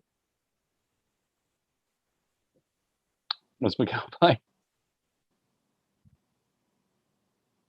Mayor Lehman, through you to Councillor Morales, it would be my expectation that they require the individuals to submit for a grant application. There's a review of the grant application. A legal agreement is entered into with the individuals who are receiving the grant. And if someone does not comply with the grant terms, they would need to take them through a legal process if they refuse to return it. It's a fairly significant process with resources required to review, administer, prepare legal agreements, and check those. But I haven't done a fulsome review, but that's my expectation of how that program works. That's how most grant programs would work. Okay, perfect. Thank you, Mayor Lehman. I'll retract the amendment, and with Councillor Harvey, I think we're gonna be working with staff and seeing what we can do, if we can even get there. Okay, thanks, Councillor Morales. Councillor Thompson, did I see you indicate? Yes, Mayor, and forgive me, I'm going through this. I can't find this section where it speaks on the conversion of churches and industrial lands for the affordability. If I was trying to find the appendix. Yeah, by memory, it's near the tail end of the bylaw, but perhaps Ms. Banfield can assist. I think, Councillor Thompson, I know you were interested in the same issue I was, which is the coverage standard for institutionally zoned properties that will now be permitted a residential dwelling. Maybe Ms. Banfield, you can just point us to the section of the draft bylaw that specifies that. It's section paragraph 19 of the 19. Staff report. Is it 19 of the bylaw as well? It is closer down to 20. It's close. It's about adding residential uses in the institutional zone, and that's in the bylaw. There we are. Okay, in standalone buildings. So 38372. So it's paragraph 20 of the proposed bylaw. Councillor Thompson. So thank you, Mayor Lehman. I appreciate that. So pretty much my amendment would be just to change the 35% to 50%, and I can speak to that. Okay, so members of Planning Committee, Councillor Thompson's proposing the coverage requirement that institutional properties that then build a residential building on them would be allowed to go up to 50% coverage. At the moment, the bylaw has been crafted to maintain the same coverage standard as in the institutional zone, which is 35%. So this would allow up to 50% lot coverage. Go ahead, Councillor Thompson.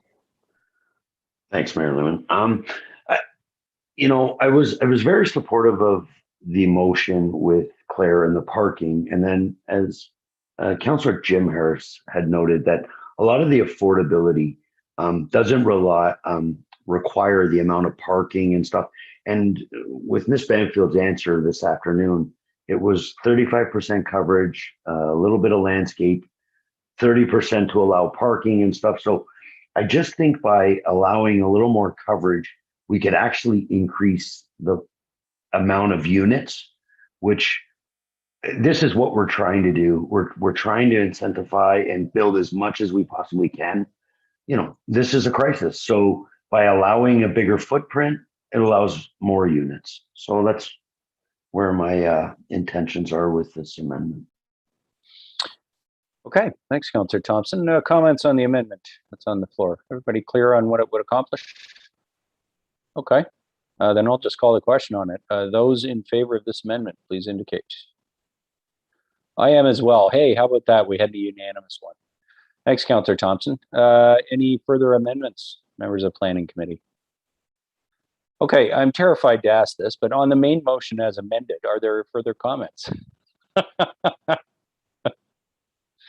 Okay, we've certainly been through a number of different issues. There are a few that I think it was clear members of Planning Committee had specific concerns that they wanted to address, and just for the benefit of staff, I'll try and just hit on a couple of those, and hopefully that all of you will nod, because I know they're going to take our comments away and seek to help us craft amendments for the 4th if any are warranted. One is the issue of attempting to ensure as many of these accessory dwelling units are affordable as possible, because that's the intent of permitting them, is to create affordable housing units, not to create large, expensive market housing units. The second one was the issue around the impact of the changes, and Councillor Morales had moved an amendment which was approved to look at what the impact would be in terms of what properties would be affected. And then the third was the issue, I think, of the licensing regime, which also, to some extent related to the affordability issue. But I think, Councillor Harvey, as you said, well, you were motivated by ensuring that the units that are created remain safe. And while we don't inspect every private dwelling in the city, there might be a reason that these should be at least subject to some degree of inspection. Is there anything else that that I should be mentioning here, I guess, as we sum up our discussion here? I'll just encourage members of Planning Committee, you can, of course, email Ms. Banfield after the meeting and in the weeks that follow leading up to October 4th. And then just before I call the question, I'll say a big thank you to staff, not only for attempting to interpret our intentions and goals tonight, but for getting to this point.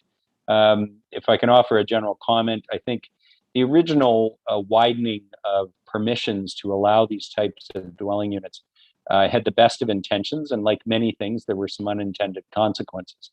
And like many things, some investors found ways to use the maximum permissions available to construct some buildings that weren't in the character with our existing neighborhoods. And we've all heard about the flashpoints and the difficulty that some of the neighbors of those buildings have really been through as those investors sought to frankly exploit what was intended to be an affordable housing measure.